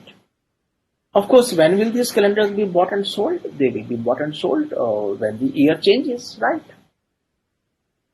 And maybe within the first week of the new year, the calendars will be purchased. Very limited, kind of a repurchase or purchase on a later date. Now, the strategic managers of this company, they deliberately created huge printing capacity, huge color printing capacity. And I am referring to early 1990s, right? And the capacity was so huge that it could produce it could cater to the demand for their annual demand for their calendars within a week's time. Now the question is, what do you do with your capacity for the rest of the year? So this company worked backwards, and leveraged this excess capacity to insource the publication of the newspapers. Please understand that all the newspapers, they may not be having their own printing press, right? And the quantity is huge. Each newspaper runs into 14 to 16 pages, right? And very many pages are colored pages. Then there are supplements, Wednesday supplements and Friday supplements and Sunday supplements and so on and so forth. So here, Carl Nirnay used their excess capacity, leveraged their excess capacity to get more business of newspaper publication, and therefore, move down to their long run, kind of average cost curve to its flatter base, the least cost, kind of a cost combination, and thereby enhance their profit margins and provide great return on equity to the investors, right? So, what is the lesson here? That the capacity, which is a operations management lever, can itself be a tool of strategic advantage. I hope this example, kind of amplifies this kind of idea. Okay, now likewise the other elements in the operations strategy. For example, look at the facilities. The production layout of the factory itself can be a source of strategic advantage. How, for example, if you have done operations management anywhere, or even in case you have not, you would see that the two prominent formats, layout formats of production facilities are process layout and product layout. The process layout is the one, for example, which is followed in most assembly lines. Think of an automobile company. Suppose you have to manufacture cars, right? So the car manufacturing, automobile manufacturing follows a typical process layout. How? You will start with the steel, rolled steel, right? Steel sheets, right? Or maybe rolling of the sheets. Then there will be pressing of the sheets. So there will be heavy presses coming down on the sheets to cut them into shapes of doors and roofs and so on and so forth. Then there will be a welding shop where all these parts will be welded together, right? And then there will be a paint shop. Then there is a separate engine shop, and the engine will come in.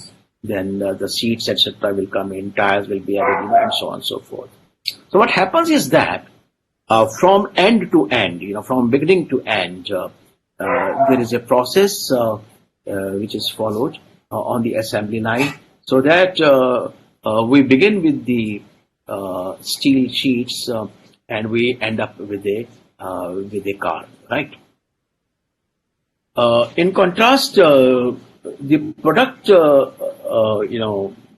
layout is the one, for example, which is used in hospitals, emergencies. In emergencies, you don't move the patient. Patient is stationary, but all the processes. Suppose pathology is to happen, pathology lab will come to the patient, right?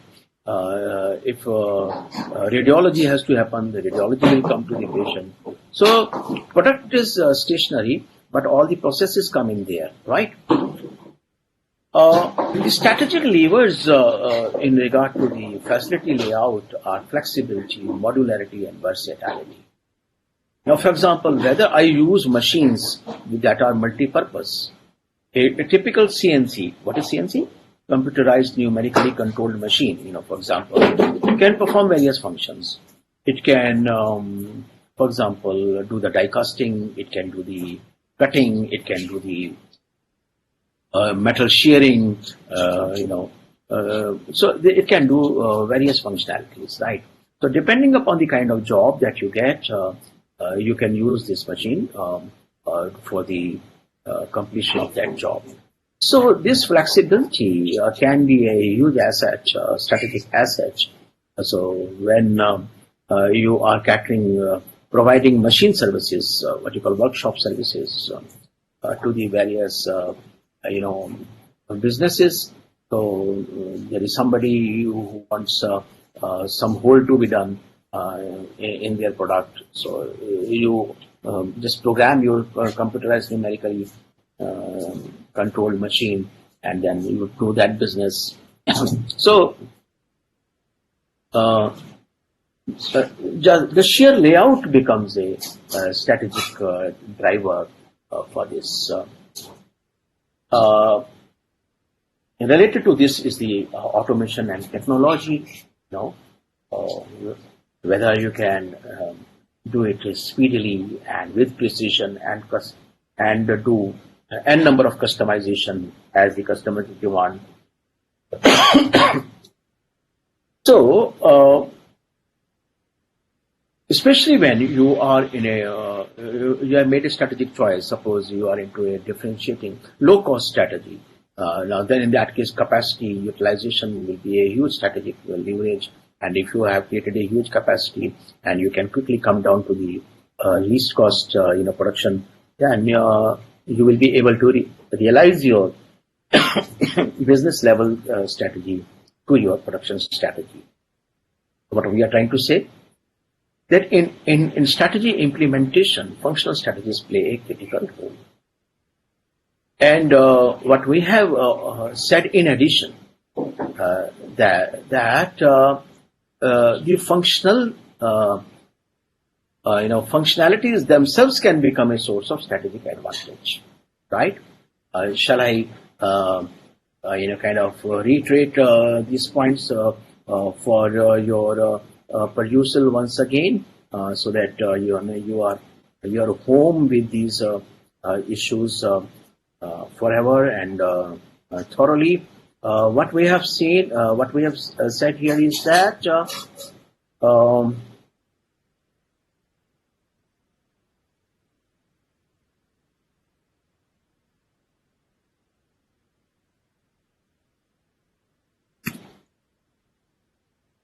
functional strategies, they are the means for realizing what you call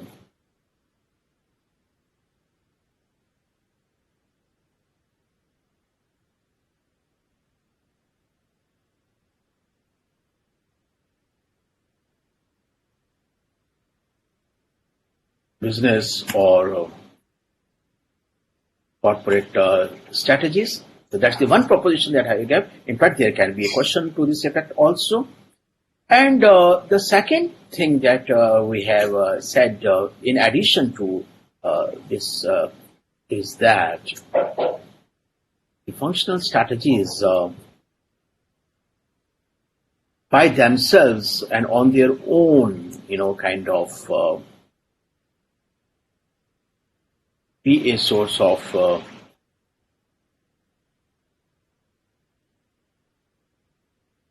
competitive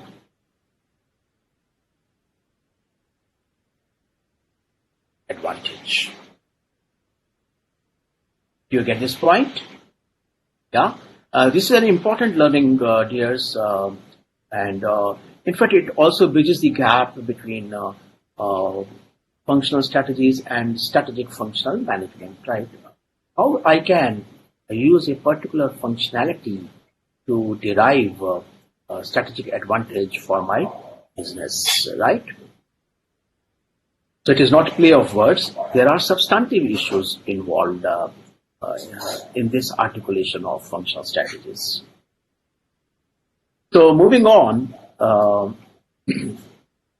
as you can see, that how the operational strategy, can be useful in realizing. And let me elaborate this slide a little more. As you can see, the orange, the words in orange reflect internal factors, and on the flanks, on the right hand and left hand flanks, north and south, there are external factors, because we have to keep in mind, and if you look at the purple color factors, I have situated operational strategy within the value chain in terms of inbound logistics and outbound logistics and the firm infrastructure. And most importantly, GMPs. What is GMP? Good manufacturing practices, right? Because nowadays, production facilities are themselves subject to quality check, quality assurance, right? With respect to safety, and efficiency, and so on and so forth. So therefore, in fact, certain businesses move out from one location to another. Location is another important variable in operations management. Simply because in some location, following of GMP, good manufacturing practices is simply not possible, right? When we were addressing the entrepreneurs from the Northeast, we realized that very many pharmaceutical companies have relocated their factories to Sikkim, and because there it is easier for them to follow the the production facilities in accordance with the global GMPs, good manufacturing practices, right? So therefore, a host of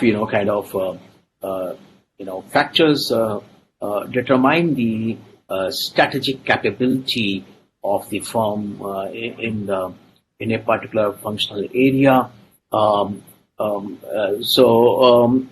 And therefore,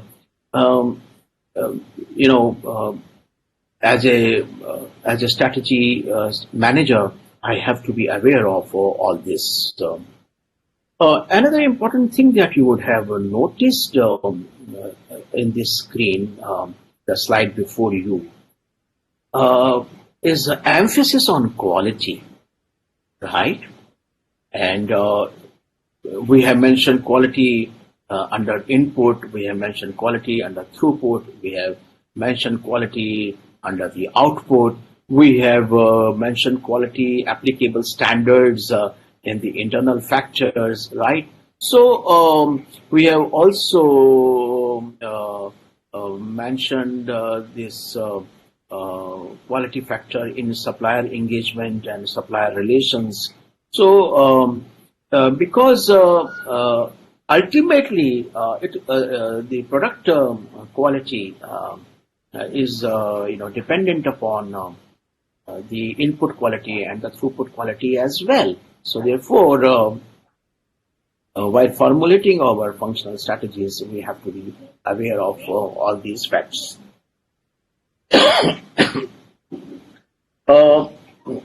Let's move on, and I leave this kind of a screen, for your perusal, and I hope more than each and every detail, every bit of detail that is mentioned on the screens. Because what are these details? These details have been largely captured from your study material. You can also fill these details in. And of course, one has added more details to complete this strategy formulation framework, drawing on the external factors, internal factors, and the content of the strategy. Remember, my context, process, and content framework for this particular paper and my deliberations here. What is more important for you is to remember this framework. Let me see if there are any questions on the operating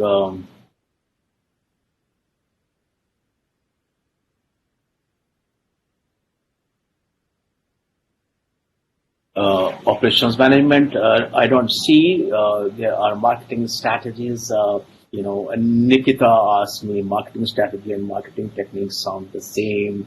And then Nisha talks about demand is affected under synchro marketing, and what is synchro and augmented marketing. These are the questions that Nisha has, kind of asked. So let me take up then marketing functionality after operations. Let me see if I can straight away move to the marketing functionality. Yeah, here.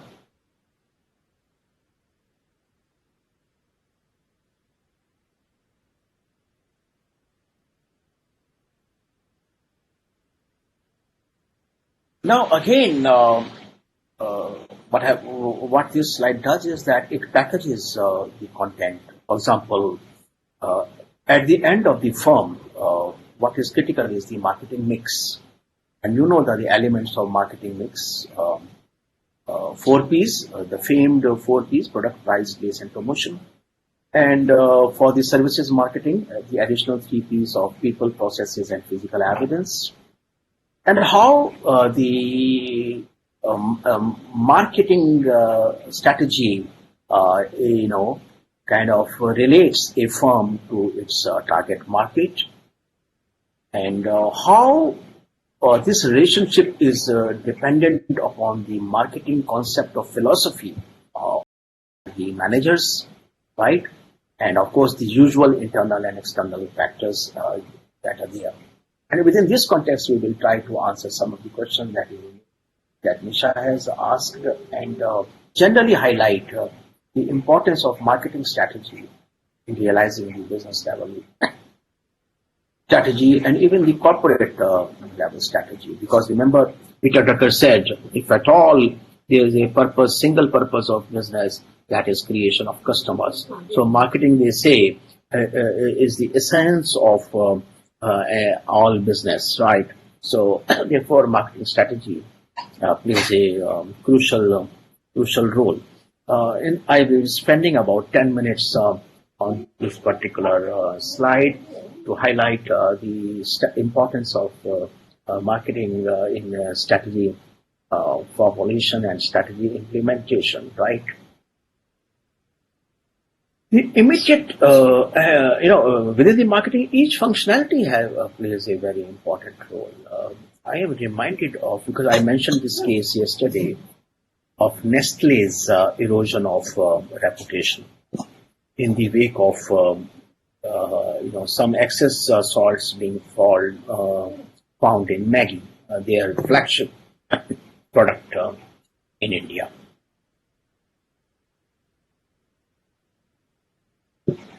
Now, but for a strategic promotion and PR exercise, it would have been impossible for Nestle to salvage its reputation. So, can there be a bigger example than this for highlighting the importance of functional strategies in the realization of corporate strategy and the business level strategy, right? Each of these variables has strategic implications. Now look at the pricing, for example. If your strategy is a differentiation and you are not going for the scale economies, then you have to do the skimming pricing. You have to target at the premium market segments as you enter a market, right? And of course, as you settle in and as you increase your customer base from the skimming, you can switch to penetration and so on. And the Geo's disruptive strategy also had elements of entry limiting pricing, for example, wherein they offered their plans for free, right? So see that how the marketing strategy can be a source of competitive advantage as well as can be a means of realizing your corporate and business level objectives, right? And the idea of marketing mix, is suggestive of the fact that all these elements of marketing mix have to be in sync and synchronized with each other, and if you remember in my yesterday's session, we talked about product life cycle, right? How the elements of marketing mix, their intensity and their direction will vary with respect to a firm's position on the product life cycle. So maybe when you are entering a market, you have to do aggressive advertising, right? But once you are stabilized, in the market and you have gained the market share, of course, your expenditure might change. And in the modern context, even the small firms can resort to aggressive marketing by by taking recourse to social media rather than mass media, which is a much more expensive proposition. So you see that I visualize marketing strategic marketing manager as a chef, who mixes these ingredients of the marketing mix to turn out a hit recipe to a successful recipe. Right. I would also like to draw your attention to the fact of external factors having a bearing on the marketing success and the success of the strategy chosen by the firm. As you can see, if the customer loyalties are fleeting, then it becomes a huge challenge to retain your customer base. And that's where probably concepts like CRM, customer relationship management, have come to the fore, wherein the firm constantly engages its customers with a view to not losing them out, retaining them, because studies have and research has shown retaining an existing customer is easier and lesser expensive than creating a new customer. So let me see if there are any questions on kind of.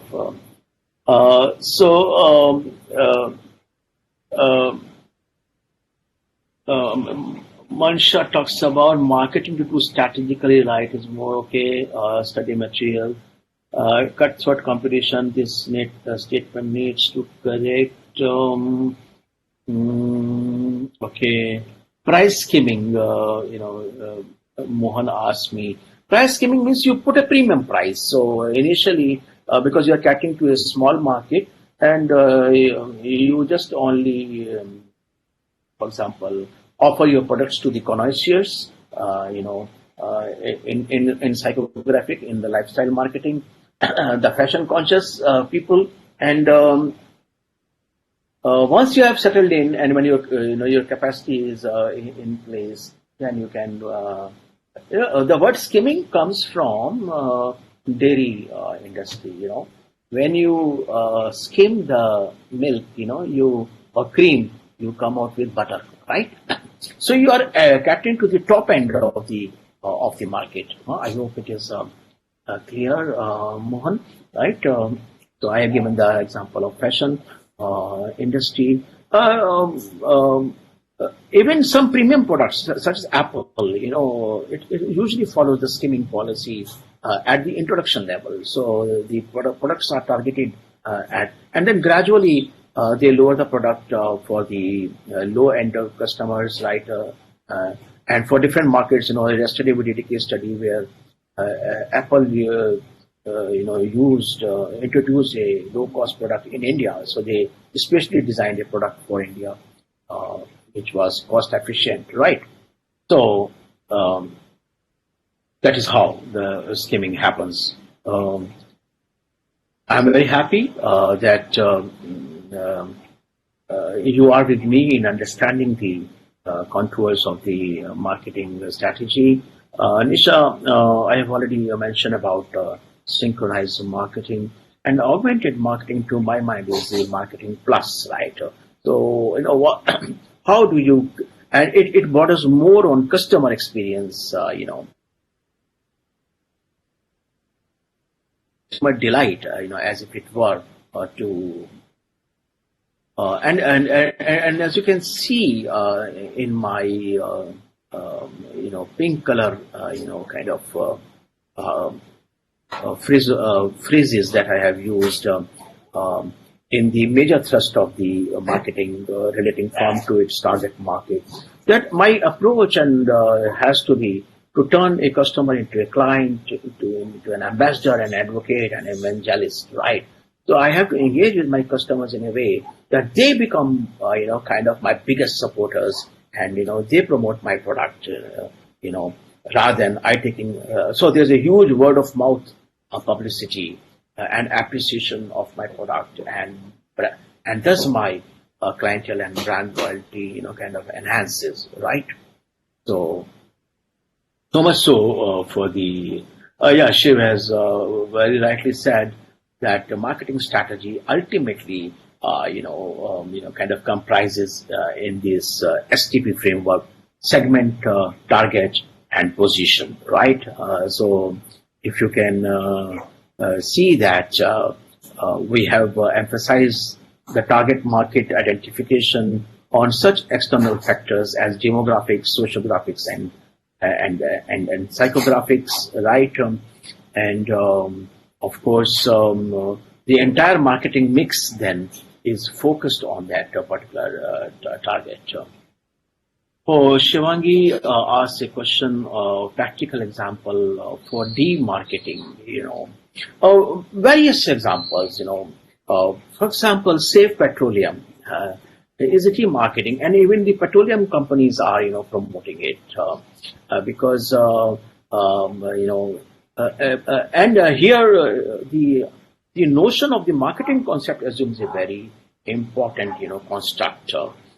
I hope those who have studied the marketing at some stage, for example, at +2 stage, they would be aware of the idea of marketing concept, how it has evolved from production to societal marketing, right? And responsible marketing, kind of avatar. And today, firms are not kind of only pushing their products; they are actually looking at serving a community and a society and ushering them to healthier, ethical consumption patterns, right? So in that case, too. And there are subtle ways of demarketing, certain products. Yesterday we picked up the example of ITC, right?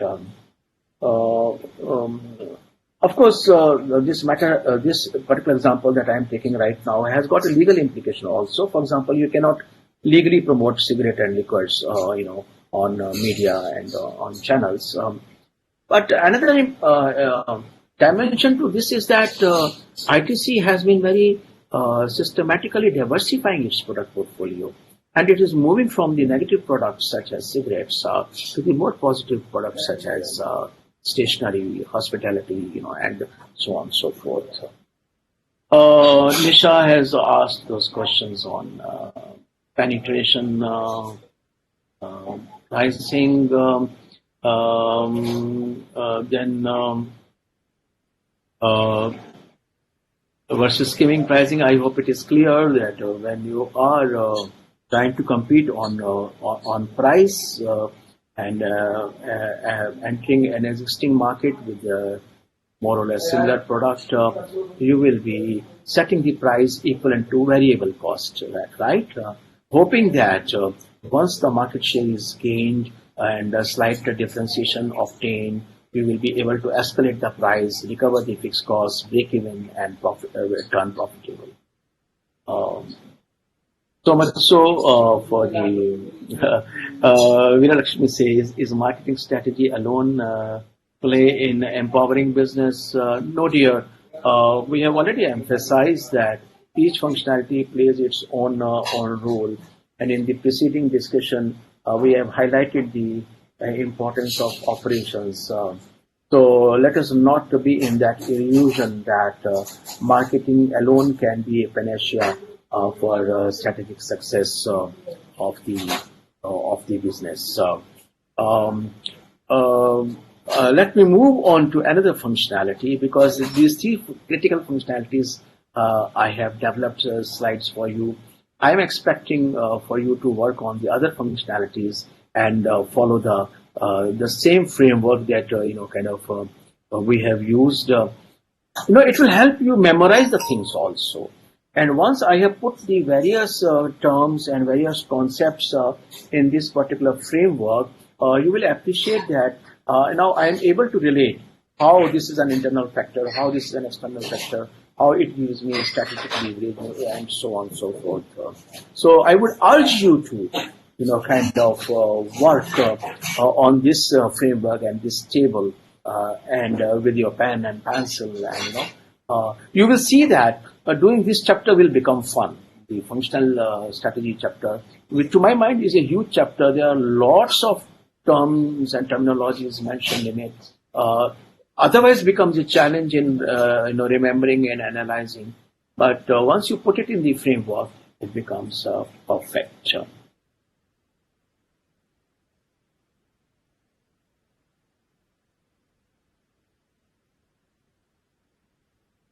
Okay, Gokul has come back because on the international strategy, kind of a question relating to that how strategic processes are different for multinational, corporations.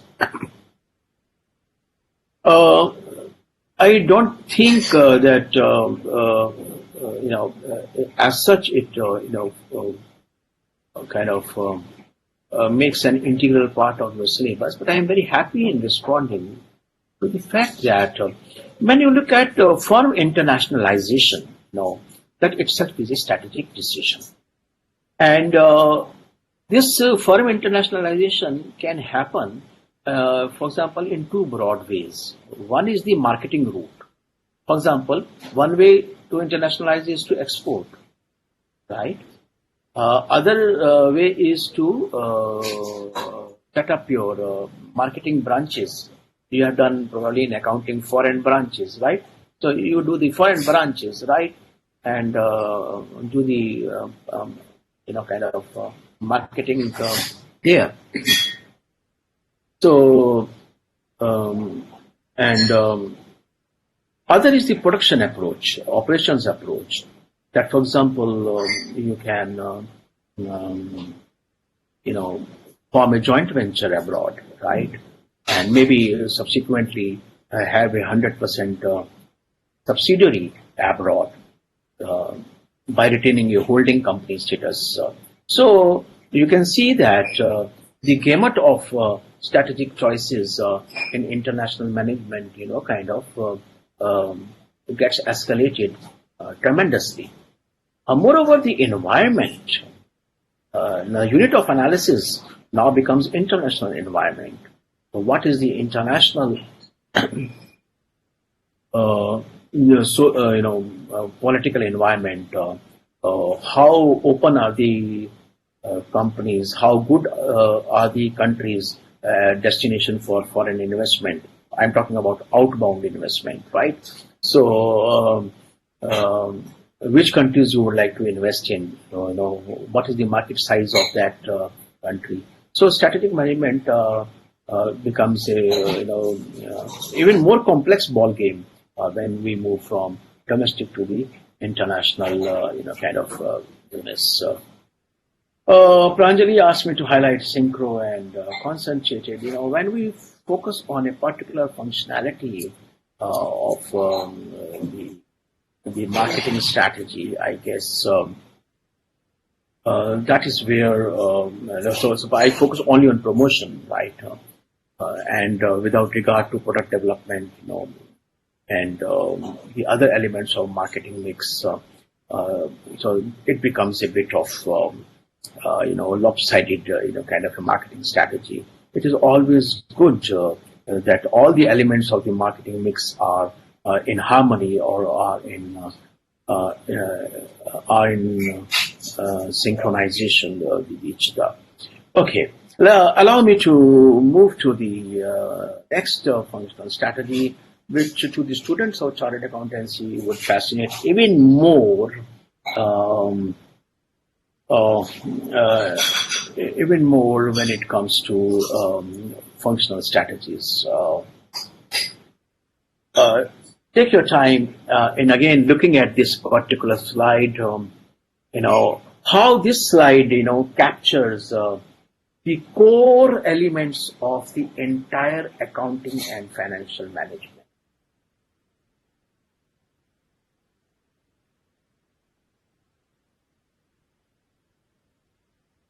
Yeah, can you, or we have,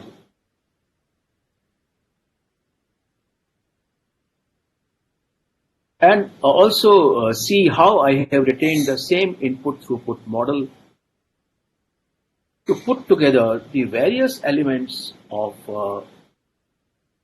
financial strategy.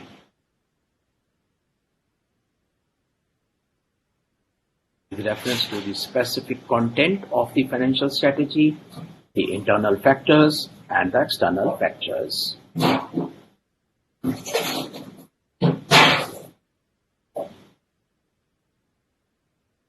Yes, it is complex, it is intriguing, but it is useful. Again, I will take about 10 minutes time highlighting this functional financial strategy, right?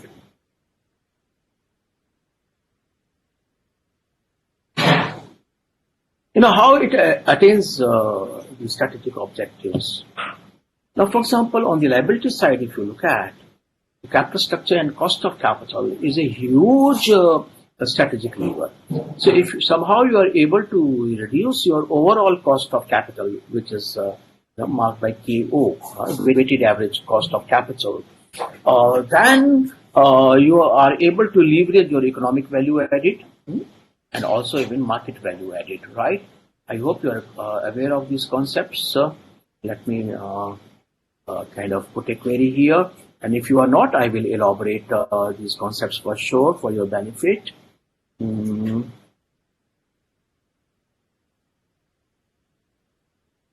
Let us bring our companion video over here.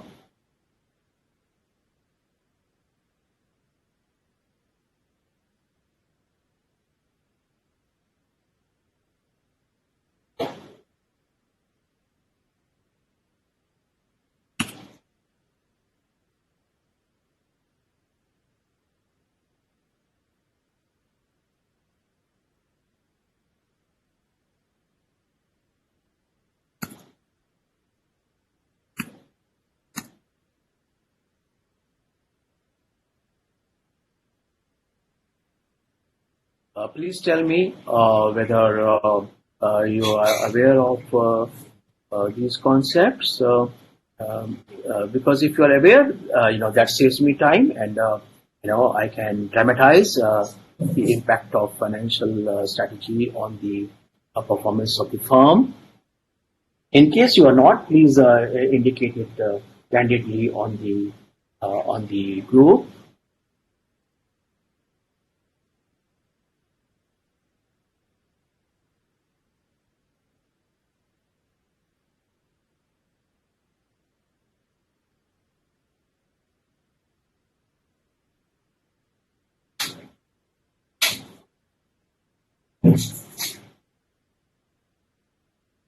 I have not seen any responses to the question that I have put up on the screen. Dhuhuri, please stand by. I will be coming to the leadership when I come to strategy implementation. Change. Logistics and supply chain, I have already explained in my last interaction. Nisha, you have been slightly late.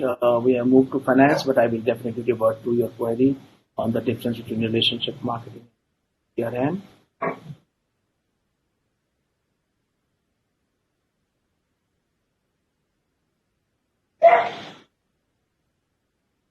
Yeah, I have not seen any responses. I will take it like this that you are not much aware of the concepts of economic value added and market value added, and its relationship with cost of capital. And I will, kind of organize my discussion around that. I can give a simple formula for EVA is equal to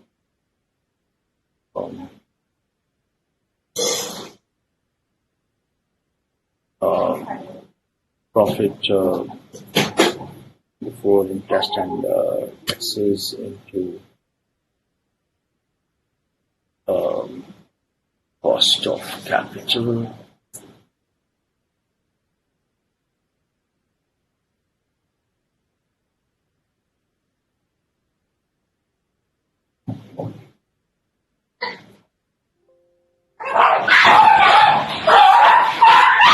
Oh,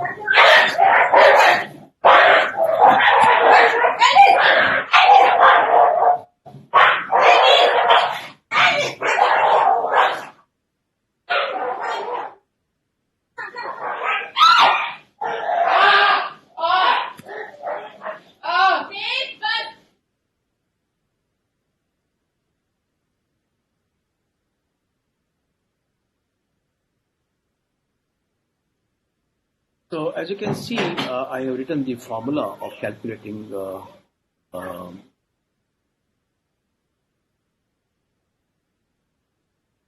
the.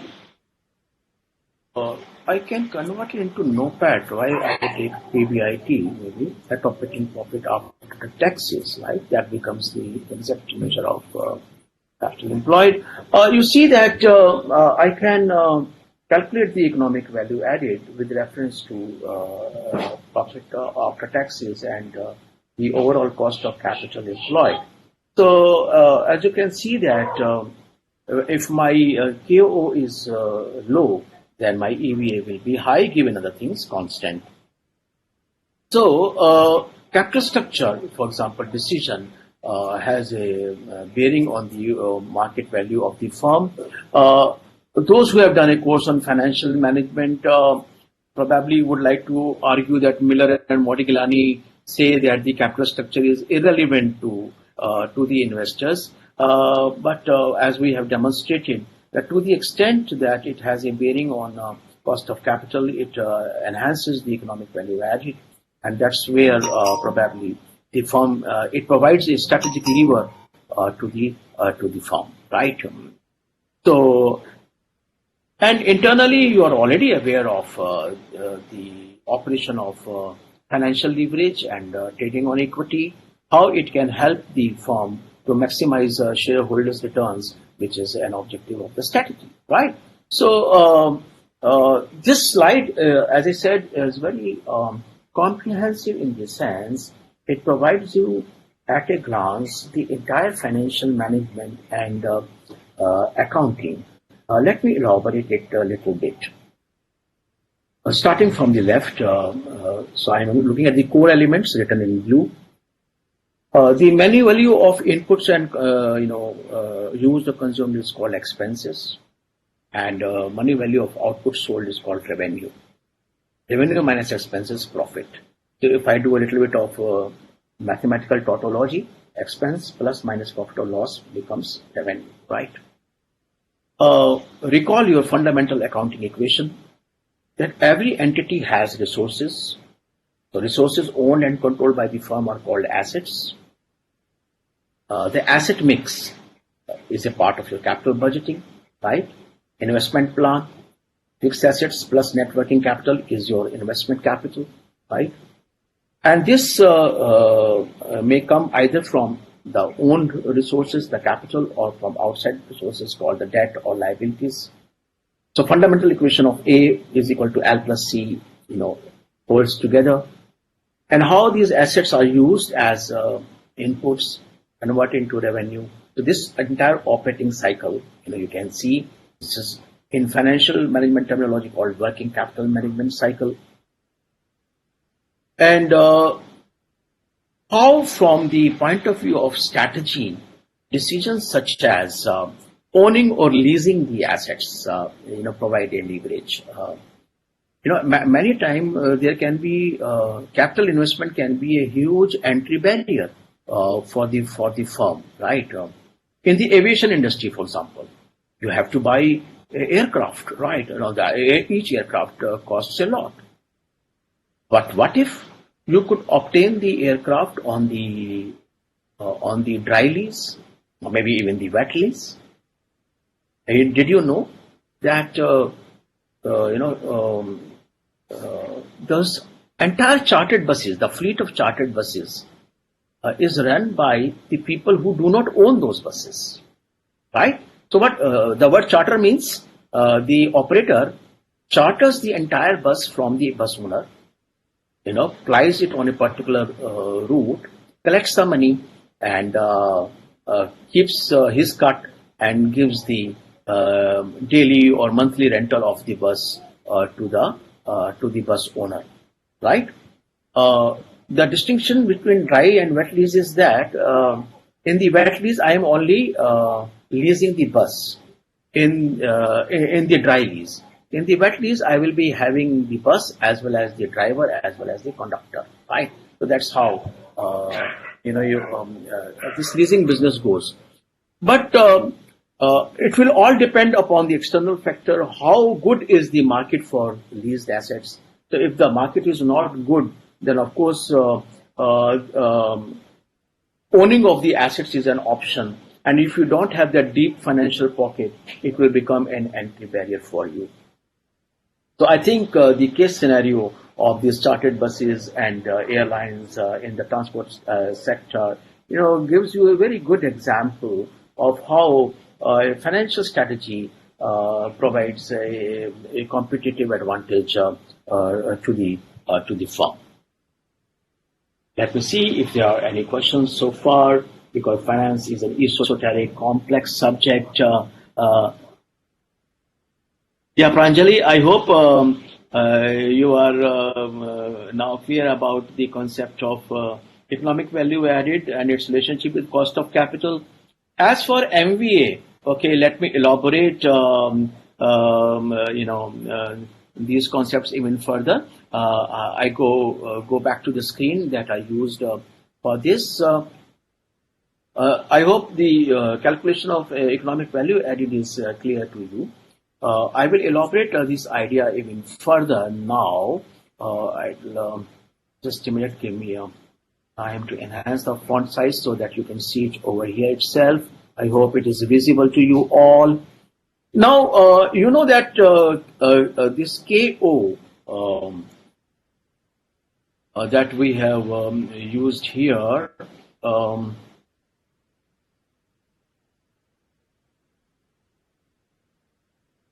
is a weighted average cost of capital, which is in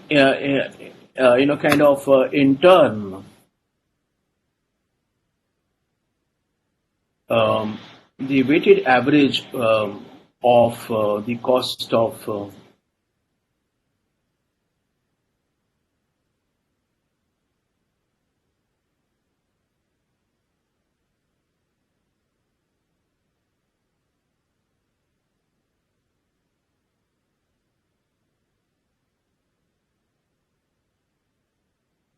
cost of debt plus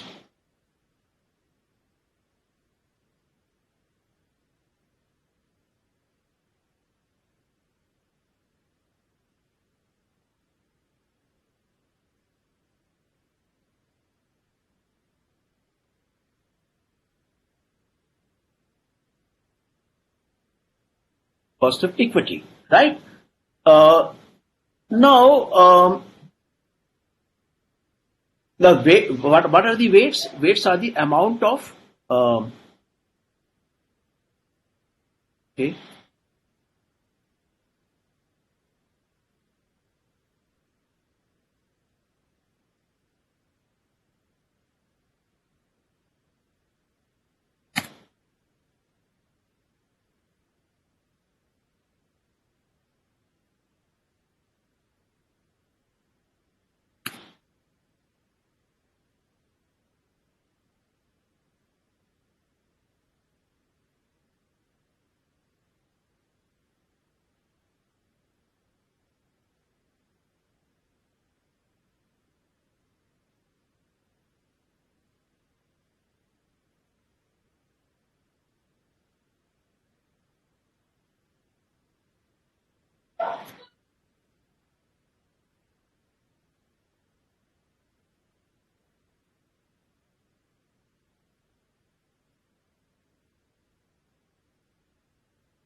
I hope you are with me and you are able to watch this live on screen as it is happening before you.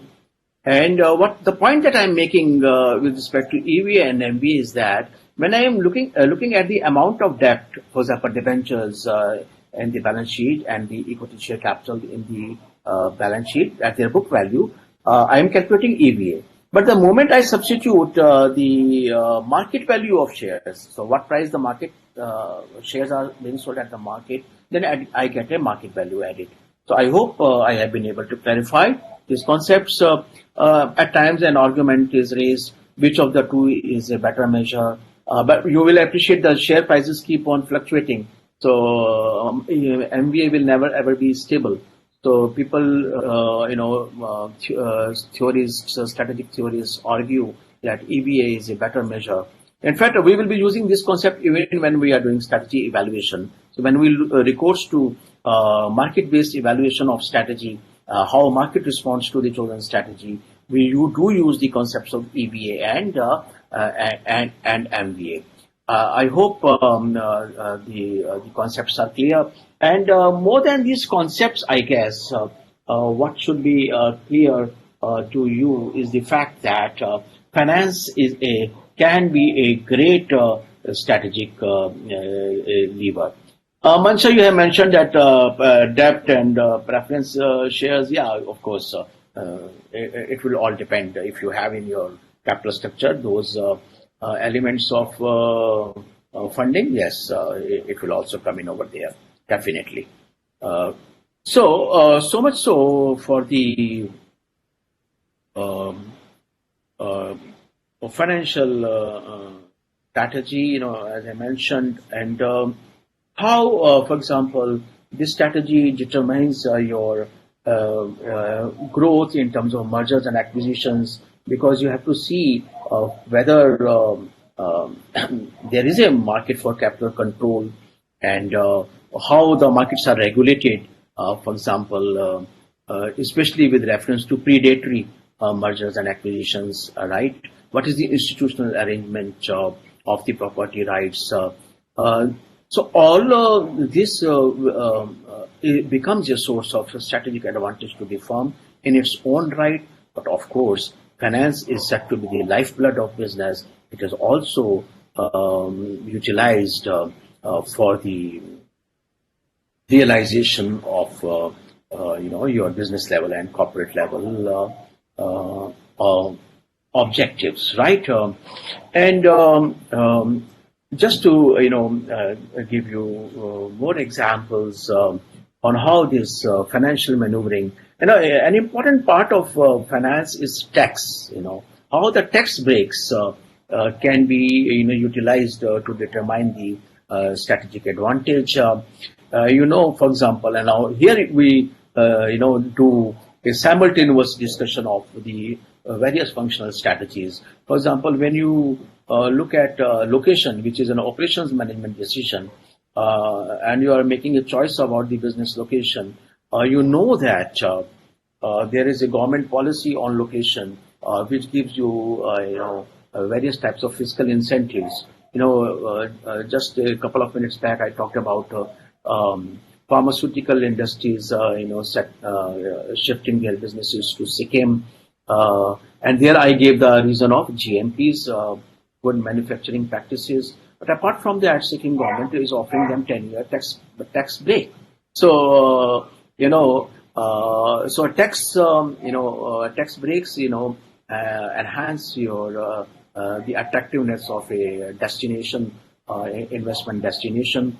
And those who are studying international, financial management, they know that how these differences in the tax regimes becomes an important consideration in the international financial flows. I'm sure you would have heard of tax havens, how the firms route their FDIs to tax havens such as Mauritius, for example, with a view to minimizing their tax liability through tax planning and attain a strategic advantage.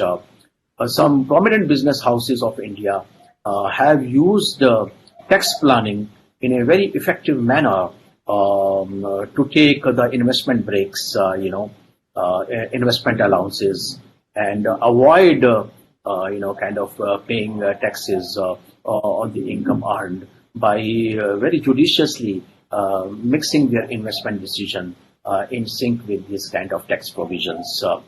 You all are the students of chartered accountancy, and your core areas are auditing and taxation. I'm sure you know about this much more than I do know. In terms of how tax planning becomes an important lever in the financial strategy of the business firm. So let me therefore explicitly put it over here for your immediate recognition that how tax planning and tax incentives kind of become an important factor in determining the financial strategy of the business firm. So as I said, each slide unfolds various stories, various case scenarios, and you have to delve deeper into your subject. You have to love your subject to be able to comprehend the reality and to make it much more practical. Otherwise, people say strategic management is theoretical. To my mind, there's no more practical subject than strategic management, wherein we read about all the functionalities and kind of know business in its totality, right? So good. I think Mansha has said it that okay, financial strategy also has a lot of meaning for strategic management because maximization of shareholders' value is the objective of the firm. So and every strategy strives to realize this maximization of shareholders' value. Good point, Mansha. I'm very happy for your kind of this intervention. So you see that we can use the same framework for kind of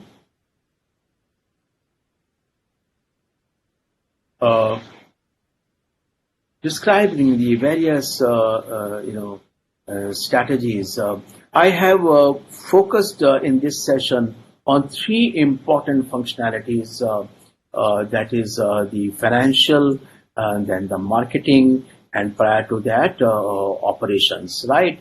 Of course, if you look at your syllabus, there is HR and R&D. I would urge you to kind of apply the same framework in putting the various elements of HR and R&D strategy into this framework. Please do try in the intervening time when we meet in the evening, and I will be very happy to see your work and to take your queries and also give my own perspectives and inputs on how HR and R&D strategies can be a source of competitive advantage, as well as they can be a means of realizing business level and corporate level strategies. So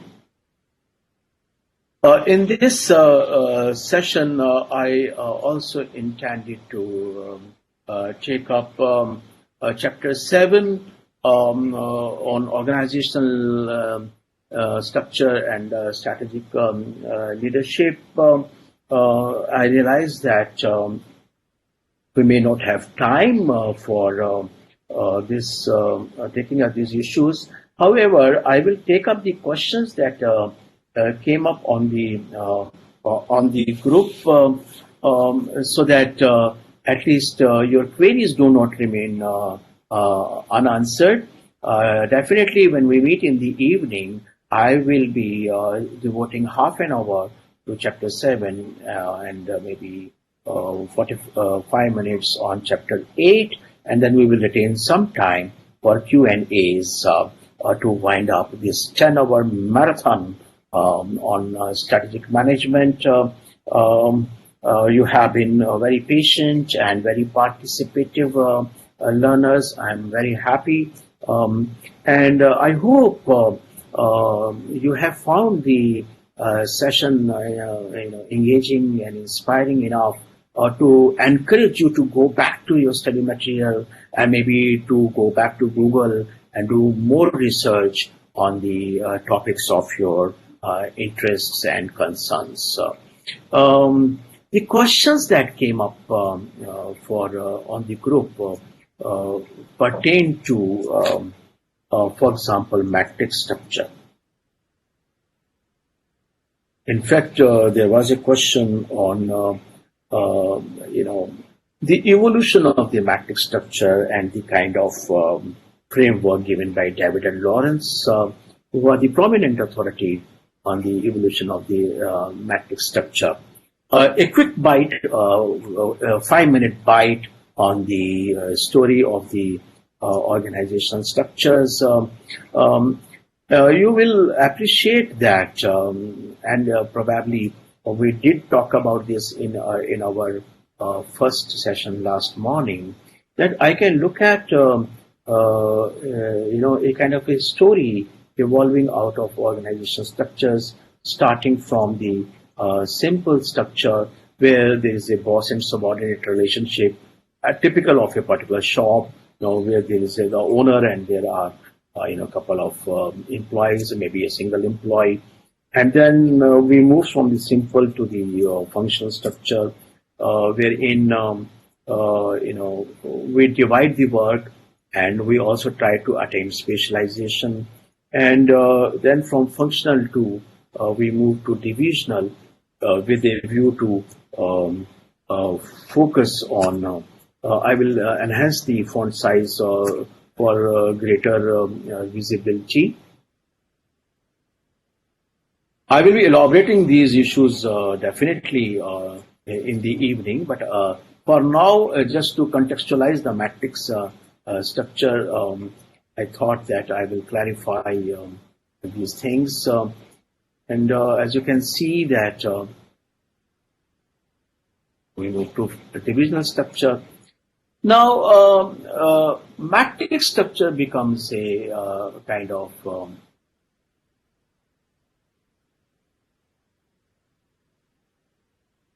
hybrid structure, and this structure cross-fertilizes between functional and divisional structure.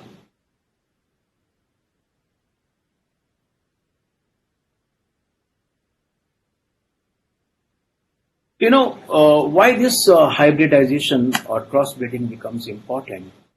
Because you know that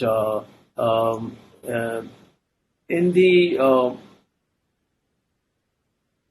when we move from the functional to the divisional structure, each division has the functionalities. So there is a duplication of management effort at the functional level, right? So division A will have production, marketing, finance. Division B will have production, marketing, finance, right? So the cost of management goes up.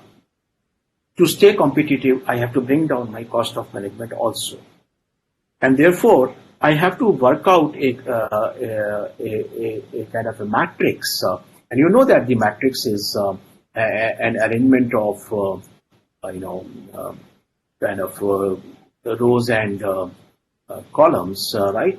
So what I do is that I crossbreed my functionalities. So I can call it here function 1 and function 2.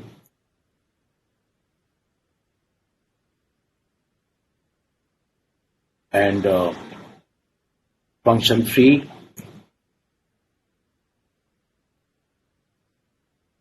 And here I can bring in division 1 and division 2 and division 3, right?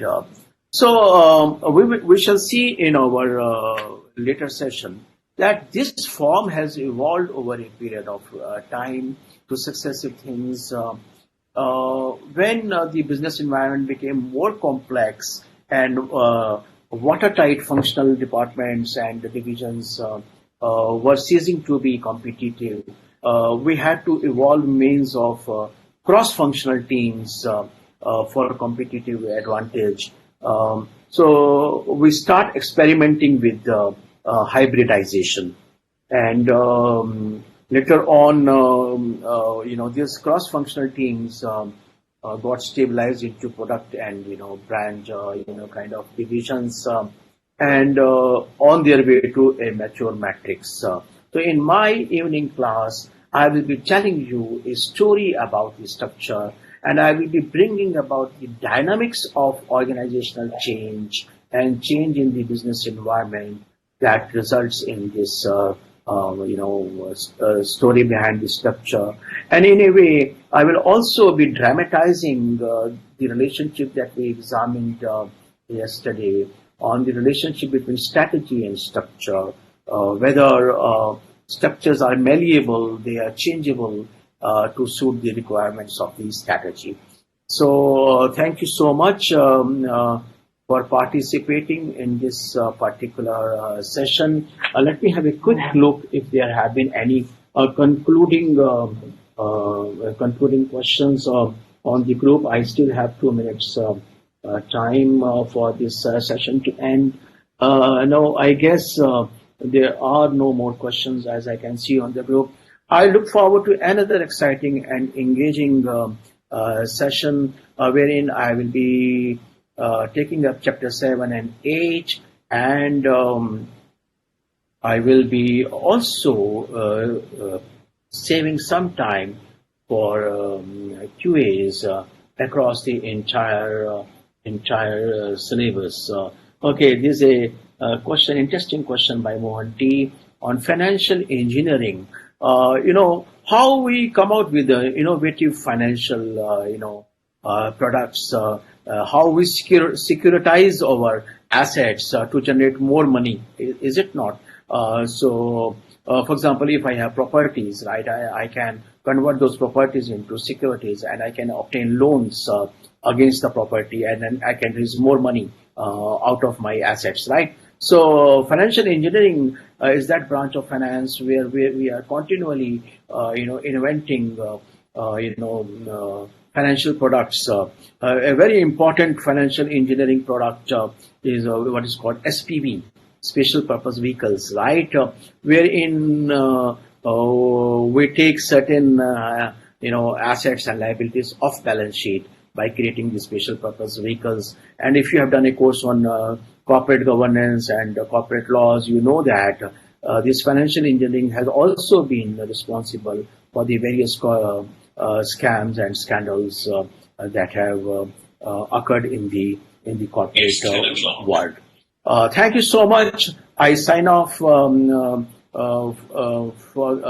today's session. Happy learning, and I look forward to seeing you back in the evening.